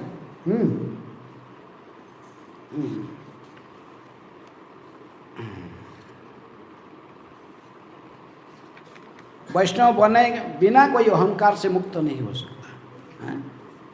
तो वो अहंकार से मुक्त वो नहीं मानेगा। ब्राह्मण पर भी नहीं सोचेगा कि मैं कृष्ण का दास हूँ, लेकिन वैष्णव जानता है, हाँ, जीवेर स्वरूप है कृष्ण रे, वो अपने को दास मानता है, वो अपने को भगवान के दास मानता है, अपने नाम के पीछे दास लगाता है, दास है दासी लगाता है। इसीलिए तो वैष्णव दीक्षा होता तो उसके नाम के पीछे क्या लगा जाता? दास, भगवान के दास बना जाता है। वो जानता है, वैष्णव इसको जानता है। ब्राह्मण के पास में ये अहंकार नष्ट नहीं होता है। वो ब्राह्मण होने पर भी फिर भी सोचता है कि अपने को भुगता भी सोचता है, एंजॉइंग मोटिव रहता है। हाँ, ब्राह्मण को थोड़ा गुस्सा हो जाएगा तो सर्वनाश करेगा। इतने सारे हैं वो, क्या नृग महाराज नृग ने दान कर रहे थे, क्या गाय, एक गाय केवल एक ही दे दिए थे। वो गाय फिर कैसे गौशाला उसका कोई घर से निकल के फिर राजा की गौशाला में आ गया, और राजा फिर दूसरे ब्राह्मण को दे दिया, नाराज हो गया दूसरा है। जिद ही पकड़ लिए नहीं। वो बोला कि भाई तुम्हें कोई भी एक गाय को ले लो, उसका बदले में मैं तुमको हजारों गाय दे दूंगा। बोला नहीं, मुझे यही गाय चाहिए, उसी गाय है। दोनों पकड़ गए। हाँ बेचारा वो अभिशाप दिन पर जाए गिरगिटी बन गया है। पुण्य कर्म कोई किसको रक्षा कर सकता है? नहीं। हाँ लेकिन राजा ने थोड़ा सा कृष्ण भक्ति भी, स्वल्पपि अस्य धर्मस्य त्रायते महत भयात्। इसीलिए भगवान ने गिरगिट बन की पढ़ा था द्वारका में, तो वो कुआं के अंदर था, तो भगवान ने हाथ बढ़ाकर उसको उठाया, उसको उद्धार कर दिया। तो इसलिए प्रभुपाद जी कहते कि जो कुछ भी अहंकार, जो कुछ सारे वैष्णव होने से जाएगा, ये अहंकार नहीं तो नहीं जाएगा। ब्राह्मण बनने से नहीं जाएगा। उसके पास में सत्वगुण की, ज्ञान की अभिमान है। वो अपने को ज्ञान नहीं सोचता है और सबको मूर्ख सोचता है। तो सोचेगा समाज में मैं सबसे श्रेष्ठ हूँ क्योंकि मैं ब्राह्मण हूँ, मैं अन्य सभी वर्ण से श्रेष्ठ हूँ। हाँ, सबसे पहले भोजन मुझे किया जाएगा, किसको? लेकिन सीताराम वैष्णव ऐसा नहीं सोचता। वैष्णव क्या सोचेगा? नहीं, मैं सबका सेवक हूँ, आप लोग बैठो, मैं प्रसाद की बकेट लेके वो स्वयं सबको सर्विस करना प्रारंभ करेगा। दूसरों को खिलाकर वो प्रसन्न होगा, दूसरों को खिलाकर वो खाएगा। इसीलिए प्रभुपाद जी कहते कि ब्राह्मण बनना जीवन का लक्ष्य नहीं है। ठीक है, ब्राह्मण सत्वगुण में आने से भक्ति का शुभारंभ होता है, लेकिन वैष्णव बने बिना जीवन सार्थक नहीं होगा। इसलिए प्रभुपाद जी तात्पर्य जी के अंत में हमको कहते कि वैष्णव बनो। वैष्णव बनने के लिए प्रयास करो, ब्राह्मण का गुण अपने आप तुम्हारे पास में आ जाएगा। हाँ, और जन्म जन्मांतर तक कर्म के अच्छे तथा बुरे फल के भोगता रहता है जो वैष्णव नहीं होता है। किंतु जो ही वह भगवान की प्रेममयी सेवा में लग जाता है तो ही वह कर्म बंधन से मुक्त हो जाता है। जब वो भगवान की प्रेममयी सेवा में जुड़ जाता तभी कर्म बंधन से मुक्त हो जाता है। तो इसलिए हमें संपूर्ण रूप में जन्म मृत्यु संसार से सदा सदा मुक्त होने के लिए क्या करना पड़ेगा? वैष्णव बनना पड़ेगा। वैष्णव हुए बिना हम भगवान को प्राप्त नहीं कर सकते। ठीक है, इसलिए वैष्णव बने। वैष्णव बनने के लिए सबसे पहले गुण को हासिल स्वीकार कीजिए, कृष्ण का शरण। ये हो जाने से फिर अन्य गुण आएगा। अन्य गुण से आस्ते आस्ते अन्य सदाचार है, तिथिक्षव कारुणिका सुहृद सर्वदेही नाम अजात शत्रव शांत साधव साधु समा, ये सब गुण अब आएंगे। लेकिन आपको पूर्ण शरणागत होना पड़ेगा। किसके चरण में? कृष्ण के चरण में। तुम ही तो रक्षकार पालक अमार, तुम्हारे चरण बिना आशा नहीं। निज बड़ चेष्टा प्रति भरोसा छाड़िया, तुम्हारा इच्छा रे अच्छी निर्भर करिया। तो इसे भावना लेकर यदि आप भगवान चरण में पूर्ण शरणागत हो जाएंगे, हम वैष्णव सच्चे हम भगवान वैष्णव बन जाएंगे तो फिर हमारा जीवन सफल हो जाएगा। हैं? ठीक है, हरे कृष्ण। कोई किसका प्रश्न है?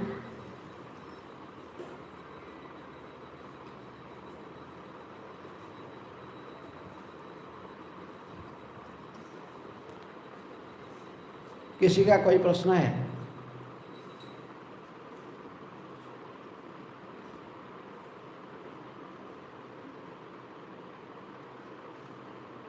कोई प्रश्न नहीं किसके? लेट हो गया।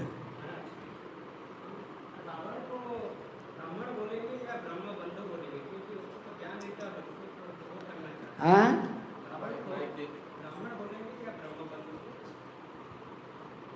ब्रह्म बंधु कहेंगे कि ब्राह्मण कहेंगे? किसको? रावण को। हो सकता है ब्रह्म बंधु, लेकिन कर्मकांडी ब्राह्मण तो था। भगवान रामचंद्र जी ने वो उसको इनवाइट किए यज्ञ करने के लिए।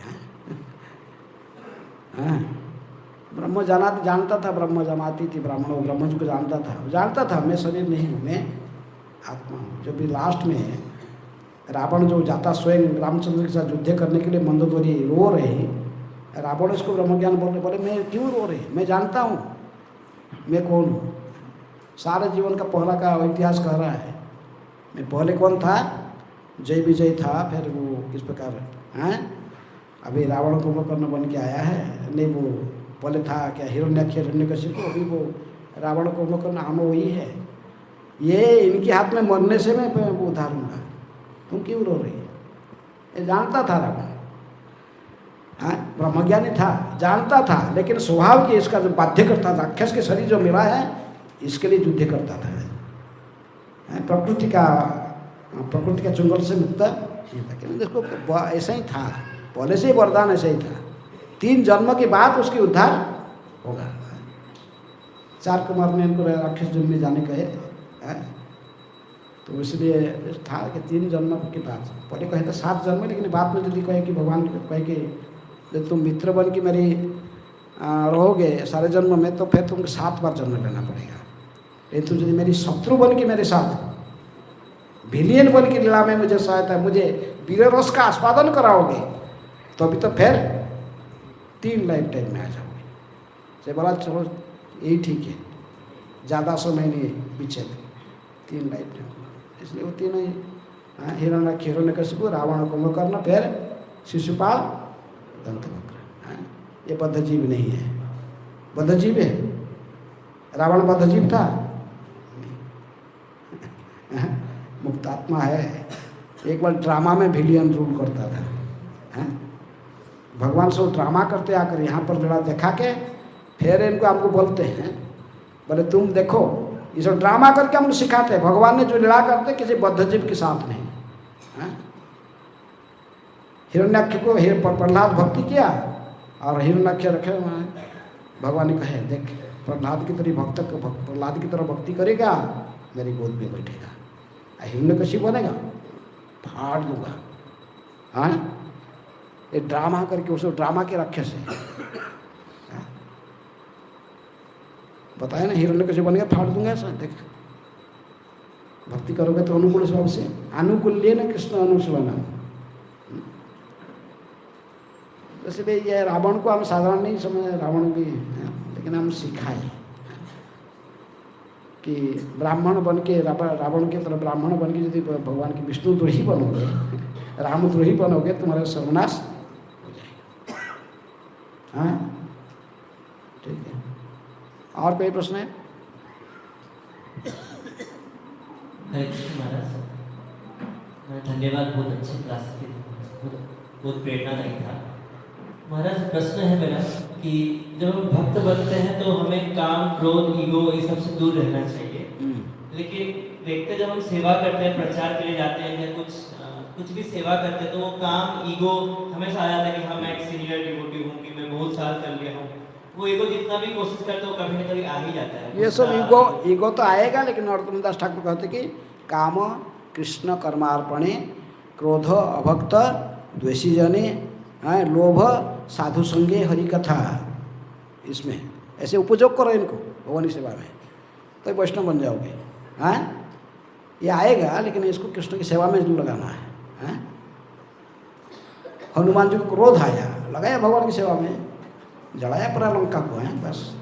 तो ऐसे तो क्रोध को भी भगवान की सेवा में लगाना है। हमारे काम वासना जो ये रजगुण से ही हम आता है, तो भी भगवान की सेवा के, क्योंकि भक्त त्रिगुणातीत होता है, वो तीनों गुण के अंदर नहीं होता है।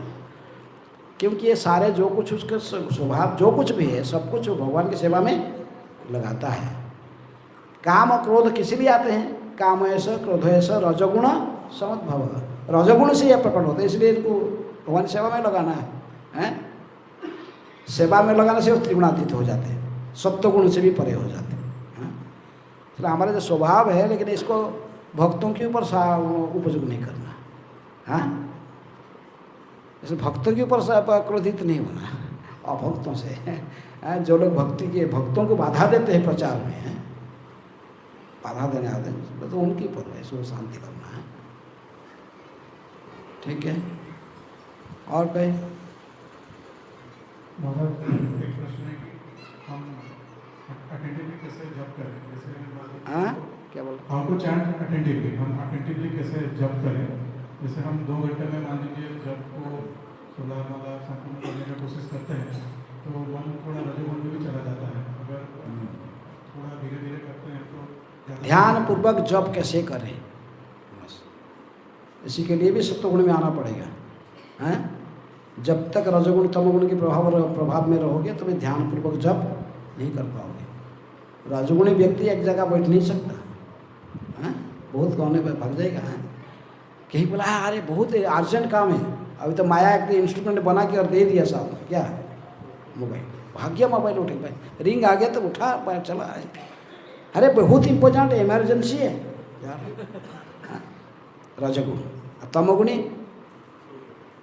जब करते करते सो जाएगा, उसको आलस्य आ जाएगा, सो जाएगा। हैं, से रजोगुणी और रजोगुण और तमोगुण की स्थिति पर वो ध्यानपूर्वक जप नहीं कर पाएगा।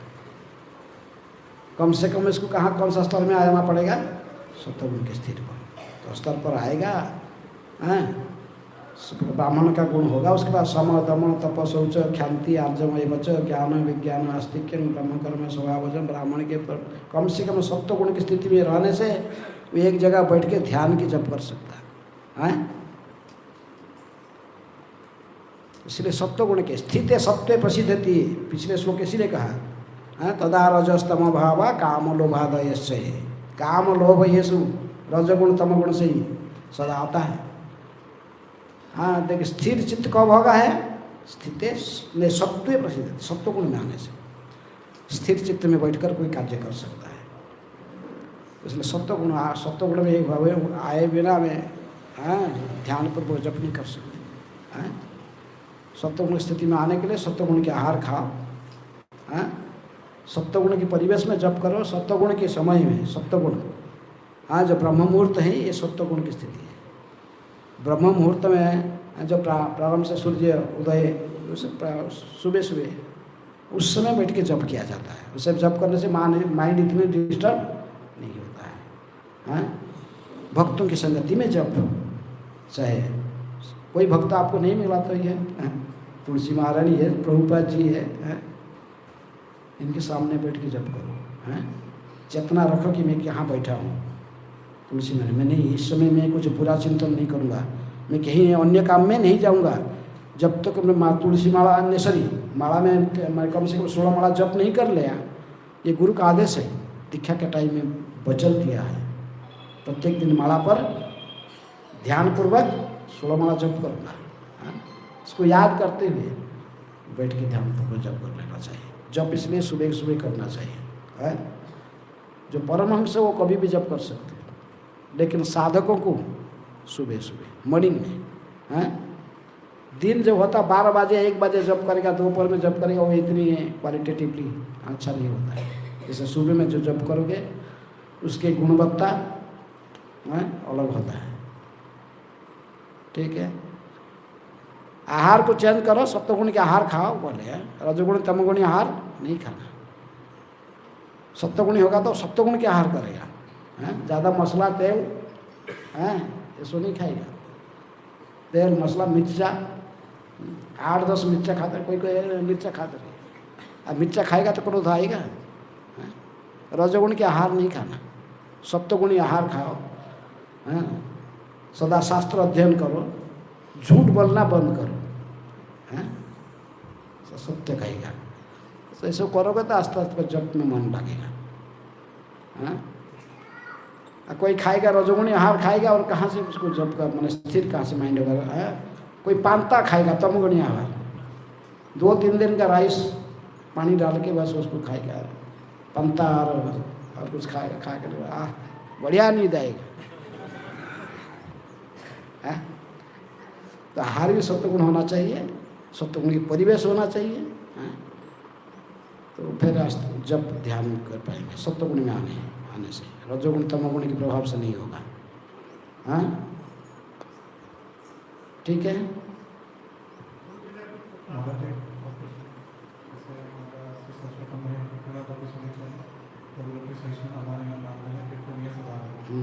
तो अगर हमें वैष्णव गुरु नहीं है या वैष्णव भक्त में जो गुण बोलते हैं कि ये भक्त में ये गुण होना चाहिए, तो वो गुण आने से, अरे एक गुण जिसके पास आ जाएगा तो इधर का ही क्यों रहेगा, वो तो पहुंच जाएगा अपना जगह पर। कहाँ? गोलोक में पहुंच जाएगा। जिसके पास एक गुण नहीं है वो इधर ही रहता है। ये गुण को हासिल करना इतना आसान है ना क्या? तुण से भी तुच्छ, वृक्ष से भी सहनशील। इसलिए कोई कोई कहते नहीं तरो रिप से वृक्ष जैसे सहनशील।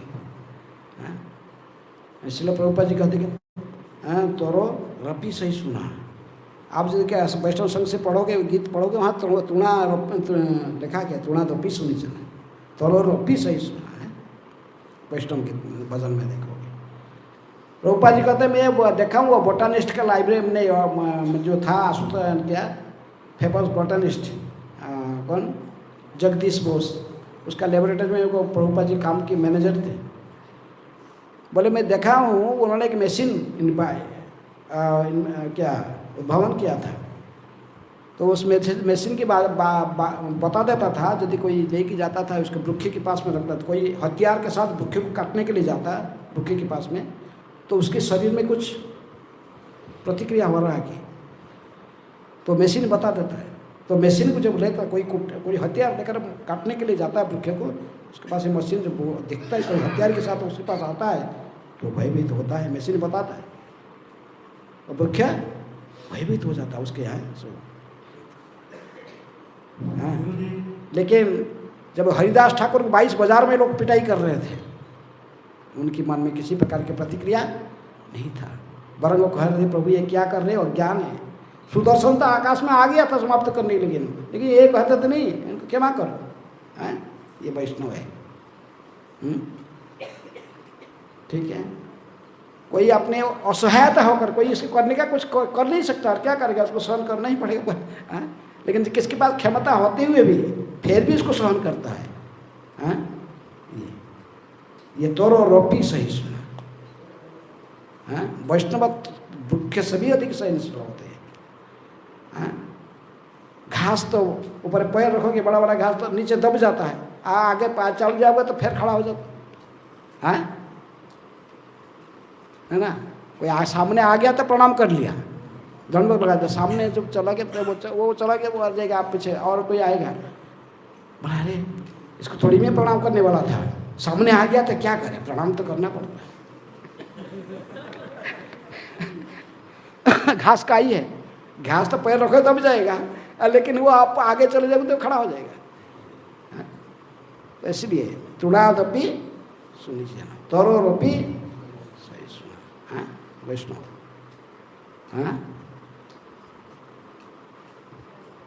गुरु जी मैं कुछ बात में गाय के अंदर में गाय के अंदर में 14 तो बात है। तो माँ लक्ष्मी का किस जगह में बात है उन्हें बताइए। मुझे पता नहीं गाय के बारे में डिटेल। गाय हम जानते भगवान का बड़े प्रिय है, गाय भगवान को बहुत प्रिय है। ये सब जानने के क्या जरूरत है, हम गौ की सेवा करो। लक्ष्मी कहाँ है गाय में, इसको देखने क्या है ठीक है। कहाँ पर रहता है लक्ष्मी, कहाँ पर रहता है। अर्जुन का रथ में जो घोड़ा जुड़ा हुआ था उसका कलर कैसा था। ये कोई बुद्धिमानी का प्रश्न नहीं है, ठीक है, बुद्धिमानी प्रश्न नहीं। गाय इतने भगवान को क्यों प्रिय है, बस ये जानो कि गाय भगवान को इतने प्रिय क्यों है, भगवान गाय को क्यों लेकर चलाते हैं। तो ये सुन है, गाय का लक्ष्मी कहाँ, गाय का कौन सा जगह पर जान के करोगे क्या, क्या करोगे, लक्ष्मी चाहिए आपको ना क्या।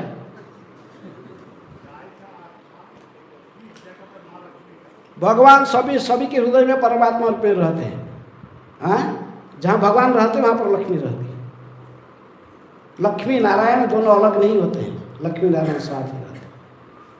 राक्षस होता तो लक्ष्मी के नारायण से अलग करना चाहता है, रावण जैसे सीता को रामचंद्र से अलग करना।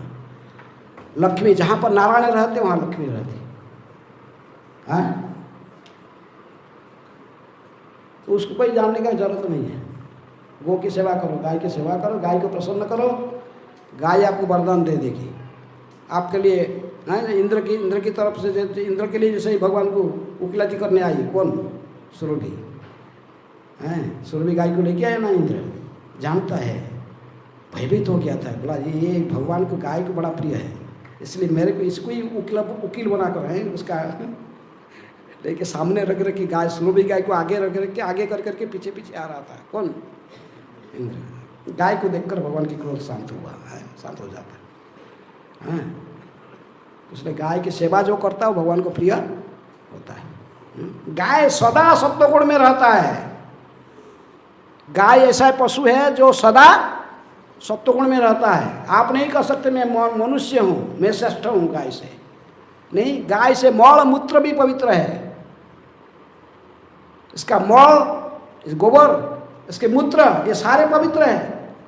भगवान के अभिषेक में भी लगता है, पंच है, पंचगव्य अभिषेक है। तो गाय के 5 चीज में ही भगवान के अभिषेक होता है। उसमें गोबर, गोमूत्र, ये सब भी उपयोग की जाती है। भगवान के अभिषेक भी होती है। कहीं इतना बड़ा पवित्र है तो थोड़ा गोबर लिप दो, बस पवित्र हो गया। तो गाय के मल मूत्र भी पवित्र होता है।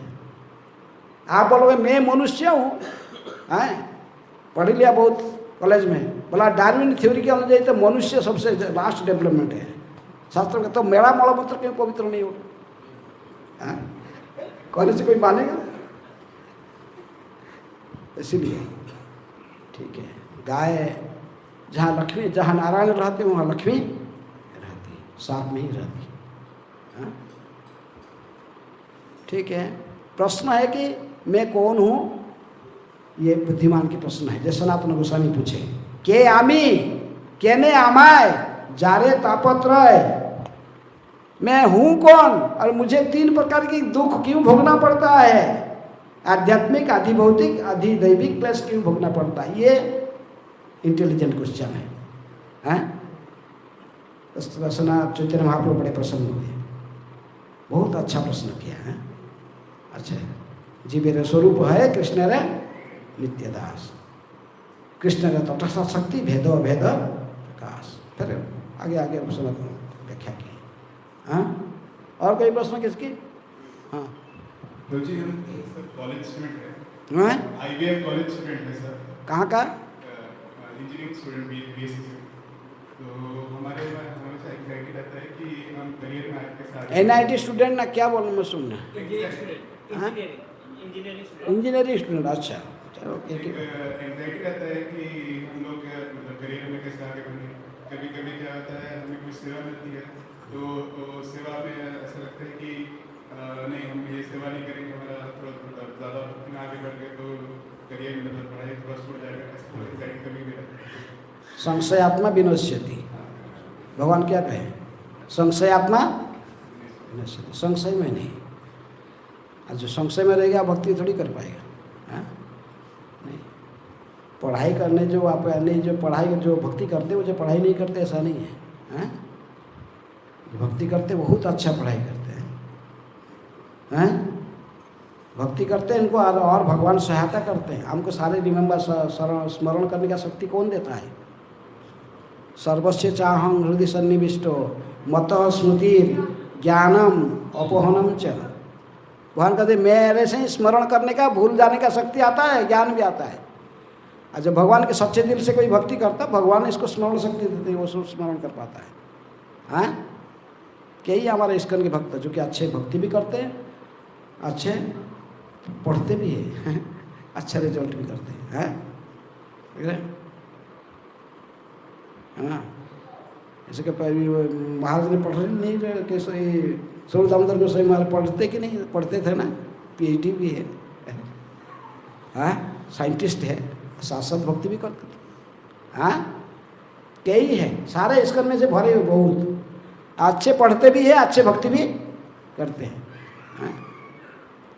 भगवान के ऊपर फेथ होना चाहिए, विश्वास होना चाहिए। ठीक है। हाँ,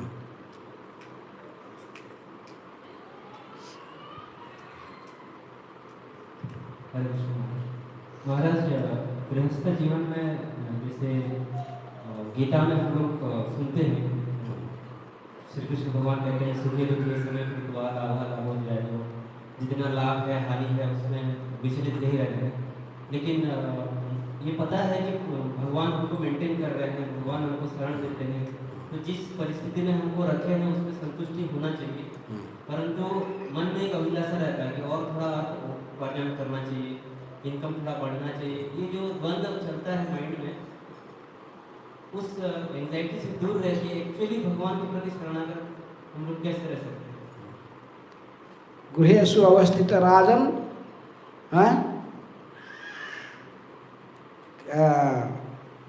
गृहेषु अवस्थित राजन क्रिया कुर्बन यथोचित। जैसे कर्तव्य करना चाहिए गृहस्थ आश्रम में रहकर, ये सारे कर्तव्य को ठीक ठीक निभाना चाहिए। लेकिन वासुदेवार्पण साक्षात उपासित महामुनि, युधिष्ठिर महाराज को कह रहे नारद मुनि उपदेश दे रहे हैं सप्तम स्कंद भागवत के ये 14वें अध्याय में गृहस्थ आदर्श गृहस्थ जीवन पूरा वर्णन करते। तो वहाँ पर कहते कि वासुदेवार्पण साक्षात, गृहस्थ को सब कुछ वासुदेव के अर्पण करना चाहिए कृष्ण में। कृष्ण ने संसार करो छाड़ी अनाचार, ये तुम्हारे संसार मत सोचो, किसका संसार है? कृष्ण को केंद्र में रखो। गृहस्थ को इसलिए घर में क्या रखना चाहिए? इसलिए गृहस्थ को विग्रह रखना है। मैं मेरा ये जो अभिमान, इसको त्यागने के लिए। घर मेरा नहीं है, घर किसका है? ये बैठे हैं, गोपाल का है, कृष्ण का है, कृष्ण का संसार है। मैं भी कृष्ण का दास है, मेरा पत्नी भी कृष्ण का दासी है, मेरे बच्चों भी उनकी दासी। ऐसे भावना को अपनाते हुए आस्ते आस्ते में इंद्रिय तृप्ति की जो इच्छा है, इससे मुक्त हो पाएंगे। जो भगवान देते उससे संतोष रहना, ये जीवन का लक्ष्य होना चाहिए। भगवान जो दे रहे हैं हमारा प्रारब्धिक अनुযাयी, हमको जो मिला है उसी से संतोष रहो, क्योंकि और सब कुछ नहीं, परमानेंट को नहीं, ये सब जाएगा। कुछ रहेगा ना क्या इधर? कोई नहीं रहने वाला है। सब ड्रामा करने के लिए आए, ड्रामा का स्टेज है, घर एक है, उसमें कोई बाप बन गया, कोई माँ बन गया, कोई बच्चा बन गया, कोई भाई बन गया, कोई बहन बन गया, और अपना अपना समय आने पर सब अपने अपने पर्दे के पीछे। स्टेज में यही होता ना, एक रूल करते, एक्टिंग करते, फिर पर्दा के पीछे उसका एक्टिंग होते चले जाते। ऐसे ही होता है। यहाँ पर कोई किसका होता ना क्या? ना कोई आया एकला जाएगा एकला, कोई किसके लिए साथ में जाएगा ना क्या? एक बार ड्रामा करने से आए हैं, ड्रामा का स्टेज है। जो परफेक्ट रोल करेगा उसको सभी लोग प्रशंसा करेगा, इसको प्राइज देने का जाएगा नहीं है। तो इसलिए आपको जो भूमिका मिला है घर में उसको ठीक से निभाओ। आपको उधर पिताजी बने तो पिता का रोल निभाओ, कोई माता है तो उसका अपना रोल निभाए, उसको परफेक्ट निभाना चाहिए। और आपने इसमें आसक्त मत हो, आसक्त नहीं होना। अनासक्तस्य विषया यथारोपवंजित निर्बंधे कृष्ण संबंधे युक्त वैराग्य उच्यते। गृहस्थ को सदा भक्ति विनोद ठाकुर के आदर्श को देखना चाहिए। तो गृहस्थ आश्रम में थे परमहंस, फिर भी गृहस्थ आश्रम में रहकर भी परमहंस स्थिति में, इतने बड़े परिवार, 10 बच्चे, दो पत्नी, पहले पत्नी शादी की, फिर वो बाद में और फिर शादी की। भक्तिसिद्धांत सरस्वती ठाकुर ने द्वितीय पत्नी की लड़का है। और इतनी बड़े परिवार ये सब रहते हुए मजिस्ट्रेट के पद पर रहे, फिर कोर्ट में 6 घंटा जाना पड़ता था, फिर भी 100 से अधिक किताब लिख कर दिए, इतनी पुस्तक सारे परमहंस की स्थिति पर फिर कैसे रहते थे। गृहस्थों को ऐसे आदर्श गृहस्थों के जीवन को पढ़ना चाहिए, वो कैसे गृहस्थ बन के रहे हैं, कैसे समय को, एक क्षण का समय को दुरुपयोग नहीं करते थे। प्रजल्प के लिए 1 सेकंड भी नहीं, पूरे 24 आवर्स को भक्ति विनोद ठाकुर पर रूटीन बना के रखते थे। इस टाइम में ये करना, ये तो करना, वो बस टीचर बस फॉलो करना। धन है तो कृष्ण के लिए, ये घर भी संसार कृष्ण का है, घर मेरा नहीं है, घर कृष्ण मेरा माधव का है। जय राधा माधव कुंज बिहारी, छोटे सा गीत, 4 लाइन का गाए, क्योंकि शुद्ध भक्तों ने गाया, पूरा विश्व में लोग गाते हैं। भगवान जिसको स्वीकार कर लेते हैं सभी को स्वीकार करना पड़ता है। भक्ति विनोद ठाकुर प्रेम से केवल अपने छोटे डेडी का सेवा करते थे। राधा माधव जो कार्तिक में आते हैं हमारे वृंदावन में, छोटा डेडी, बस उन्हीं के सामने सोएगा, अपने सेवा करते थे अपने राधा माधव का, और सेवा करते करते बड़े प्रेम से 4 पद गा लिए थे। जय राधा माधव कुंज बिहारी, गोपीजन वल्लभ गिरिवरधारी, जशोदा नंदन ब्रजजन रंजन जमुना तीर वनचारी। बस प्रेम से गाए थे सेवा करते करते। आज सारा दुनिया गा रहा है, प्रभुपाद जी ने उसको नियम बना दिया, भागवत कक्षा के पहले ये गाना है, ये गाया जाएगा। इसलिए गृहस्थ आश्रम में रह कर भी कैसा परमहंस जीवन बिताओगे उसके चिंतन करो। ऐसे वैष्णव की चुनो और उनके सुनो, देखो उनकी जीवन कैसा बीत रहा है, वो कैसे क्या कर रहे थे, आचरण कैसे कर रहे थे।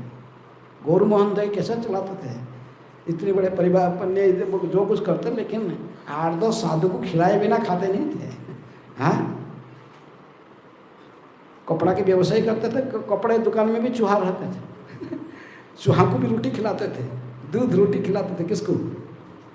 उनके घर 100 चूहा रहते थे दुकान में, कोई एक भी कपड़ा काटता नहीं था सब मजा रखने के लिए पड़ोसी दुकान वाले सारे चूहा पकड़े पड़े लगे, वही छोड़ देते।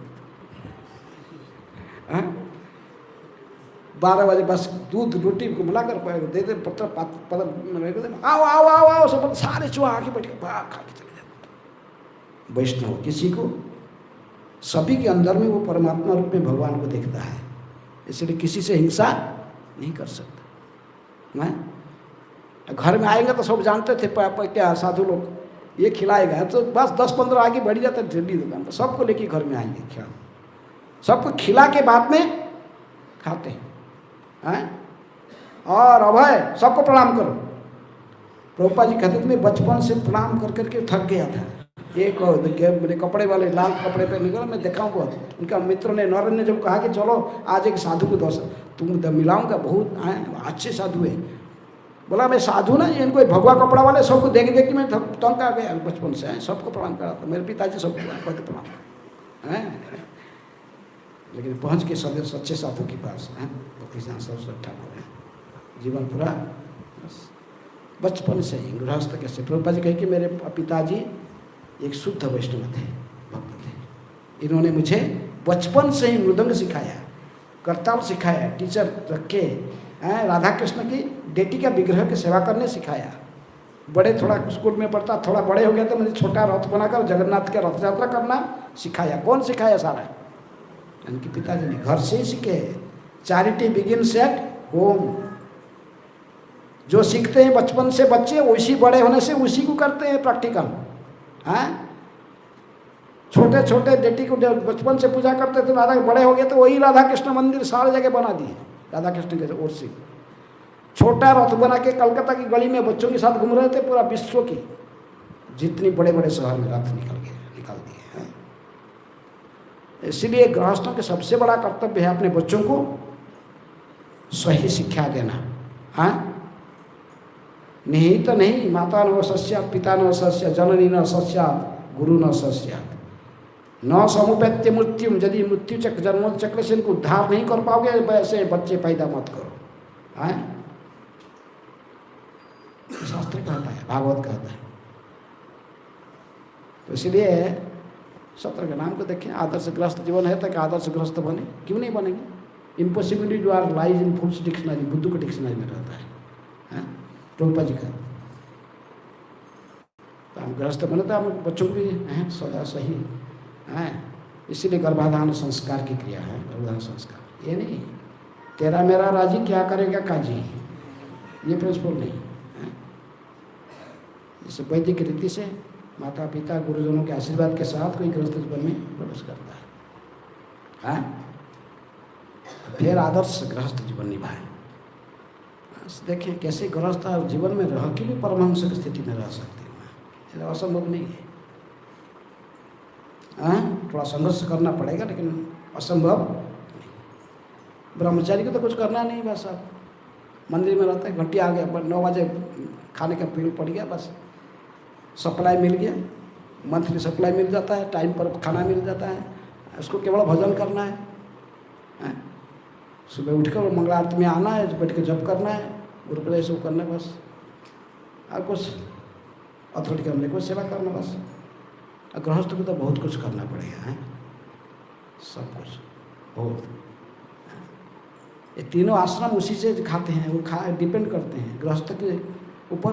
ब्रह्मचारी, वानप्रस्थी, सन्यासी कहाँ से खाएंगे? इनको खिलाने वाला कौन है? ये गृहस्थ ही खिलाएगा।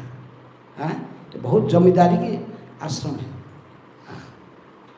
इतने बड़े जमींदारी जो देता है, पूरा समाज को चलाना है।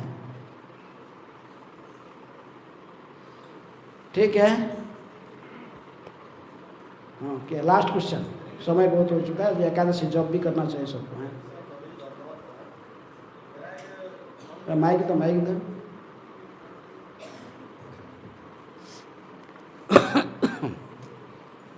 हरे कृष्ण प्रभु जी, धन्यवाद प्रणाम। मेरा एक डाउट है कि जब हम अजामिल कैरेक्टर को देखते हैं तो वो मरते वक्त एक बार नारायण बोला, तो वो बाद में जमदूत और विष्णुदूत की कन्वर्सेशन सुन पाया। उसके बाद वो एक कभी भर को गंगा को गया और फिर बाद में स्वर्ग को चला गया ससुर। और ऐसे ही हम देखते हैं तो वो जो धुंधुकारी गोकर्ण, वो भी इतना पाप किया, पिशाच हुआ, लेकिन 7 डे भागवत तरह सुनने के बाद वो विष्णुदूत लेकर गए। लेकिन अर्जुन के साथ कैसा क्या हुआ जो कि वो कृष्ण को 2.7 में गुरु के नाम से स्वीकार किए कृष्ण को। फिर कौन? अर्जुन के साथ क्या ऐसा हुआ जो कि गीता के 2.7 में कृष्ण को गुरु के रूप में स्वीकार किए। फिर कृष्ण ही अर्जुन को चुने गीता ज्ञान देने के लिए। उसके बाद अर्जुन ने कर्मयोग का पालन किया, सत्य धर्म का पालन किया, राज धर्म का पालन किया। लेकिन जब महाभारत के एंड को हम देखते हैं तो अकेले हमारे युधिष्ठिर क्यों स्वर्ग को जा पाए और अर्जुन तपक गए? ये अर्जुन पांडव लोग नहीं, ये स्वर्ग में नहीं रहते, गोलोक में रहते हैं। हाँ,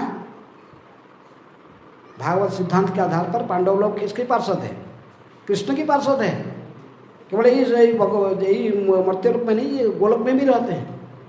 हाँ, तो पांडव लोग ने लड़ा में आए थे, उनके शरीर में केवल देवता लोग ने समा गए थे, इसलिए वो स्वर्ग में गए। और माने वो स्वर्ग में, लेकिन असली जो पांडव अर्जुन नर नारायण है। अर्जुन और कृष्ण कौन है? नर नारायण है, बद्रिकाश्रम में बैठे। हाँ, पांडव लोग ने वैष्णव सिद्धांत से वो स्वर्गवासी नहीं है। कहाँ के वासी है? गोलोकवासी है। हाँ, इसी दृष्टि से हमको देखना चाहिए। इसलिए कर्मकांड, ज्ञानकांड, ये सब जो ये नहीं है, ये लोग केवल स्वर्गवासी नहीं थे, गोलोकवासी थे। वैष्णवाचार्य लोग कहते कि जो वो आप स्वयं आए थे तो ये देवता लोग ने केवल उनके शरीर में समा के रहे थे। जैसे भगवान श्री कृष्ण स्वयं लीला में आते थे, सारे विष्णु उनके शरीर में समा के रहते, अन्य सारे अवतार उनके शरीर में समा के रहते हैं। उसी प्रकार भगवान के पार्षद, इनको हमें साधारण नहीं समझेंगे, हमारा स्तर पर है। पांडव लोग ने कोई स्वर्गवासी नहीं थे, गोलोक की वासी थे। ठीक है, हाँ।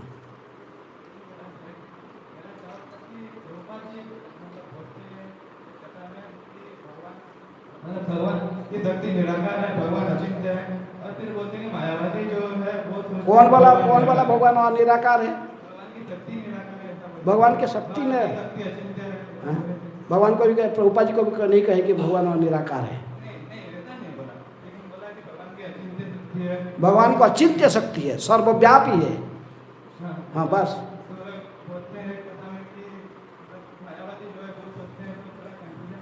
क्या मायावादी कहते भगवान की कोई नाम, रूप, गुण, लीला इस पर विश्वास नहीं करते। बस भगवान और भगवान की शक्ति में फर्क है, अंतर है, प्रकृति और ईश्वर। हैं? इसमें आपका डाउट क्या है? भगवान की अचिंत्य शक्ति है। भगवान की शक्ति के आपसे आप नहीं बता सकते कितना शक्ति भगवान की है। अब चिंतन नहीं कर, दुनिया में समस्त शक्ति का, सर्वव्यापक समस्त जितना है सब कुछ का इनका ही शक्ति है। किसका? कृष्ण का ही शक्ति है। इसके चिंतन करके कोई नहीं, साधारण व्यक्ति चिंतन करके नहीं कर सकता है शक्ति कितना है। बस इसमें क्या दिक्कत है? क्या कन्फ्यूजन क्यों आता है? हाँ? भगवान निराकार नहीं होते, भगवान के व्यक्ति है। परास्य शक्ति विविधैव श्रूयते, उनकी शक्ति जो है बस शक्ति सर्वव्यापक है। हमें किस हिसाब से मतलब मानना चाहिए, आदमी हिसाब से मानना चाहिए? भगवान एक व्यक्ति है, व्यक्ति का अर्थ क्या होता है? बस भगवान एक व्यक्ति है, आदमी है, ये पर्सनालिटी है, हैं? ये नहीं कि मायावादी का हमारा शरीर है, भगवान का शरीर नहीं होता है, हम खाते हैं, भगवान नहीं खाते हैं। जो हमारे पास है सब कुछ भगवान के पास है। हम उसके के सूक्ष्म, जैसे कि समुद्र पानी है, नमकीन है, लेकिन आप एक बूंद पानी लाकर जब चखोगे वो पता चल जाएगा समुद्र का टेस्ट कैसा है। ऐसे भगवान के पास में क्या क्या गुण है, सारे गुण हमारे पास भी है, हैं? समझ रहे? जो कुछ भगवान के पास नहीं होने से वो हमारे पास भी नहीं हो सकता, हैं? सब भगवान के पास है तभी तो हमारे पास है, हैं? ठीक है। हरे कृष्णा कृष्ण कृष्ण हरे हरे, हरे राम राम राम हरे हरे। श्रील प्रभुपाद की जय।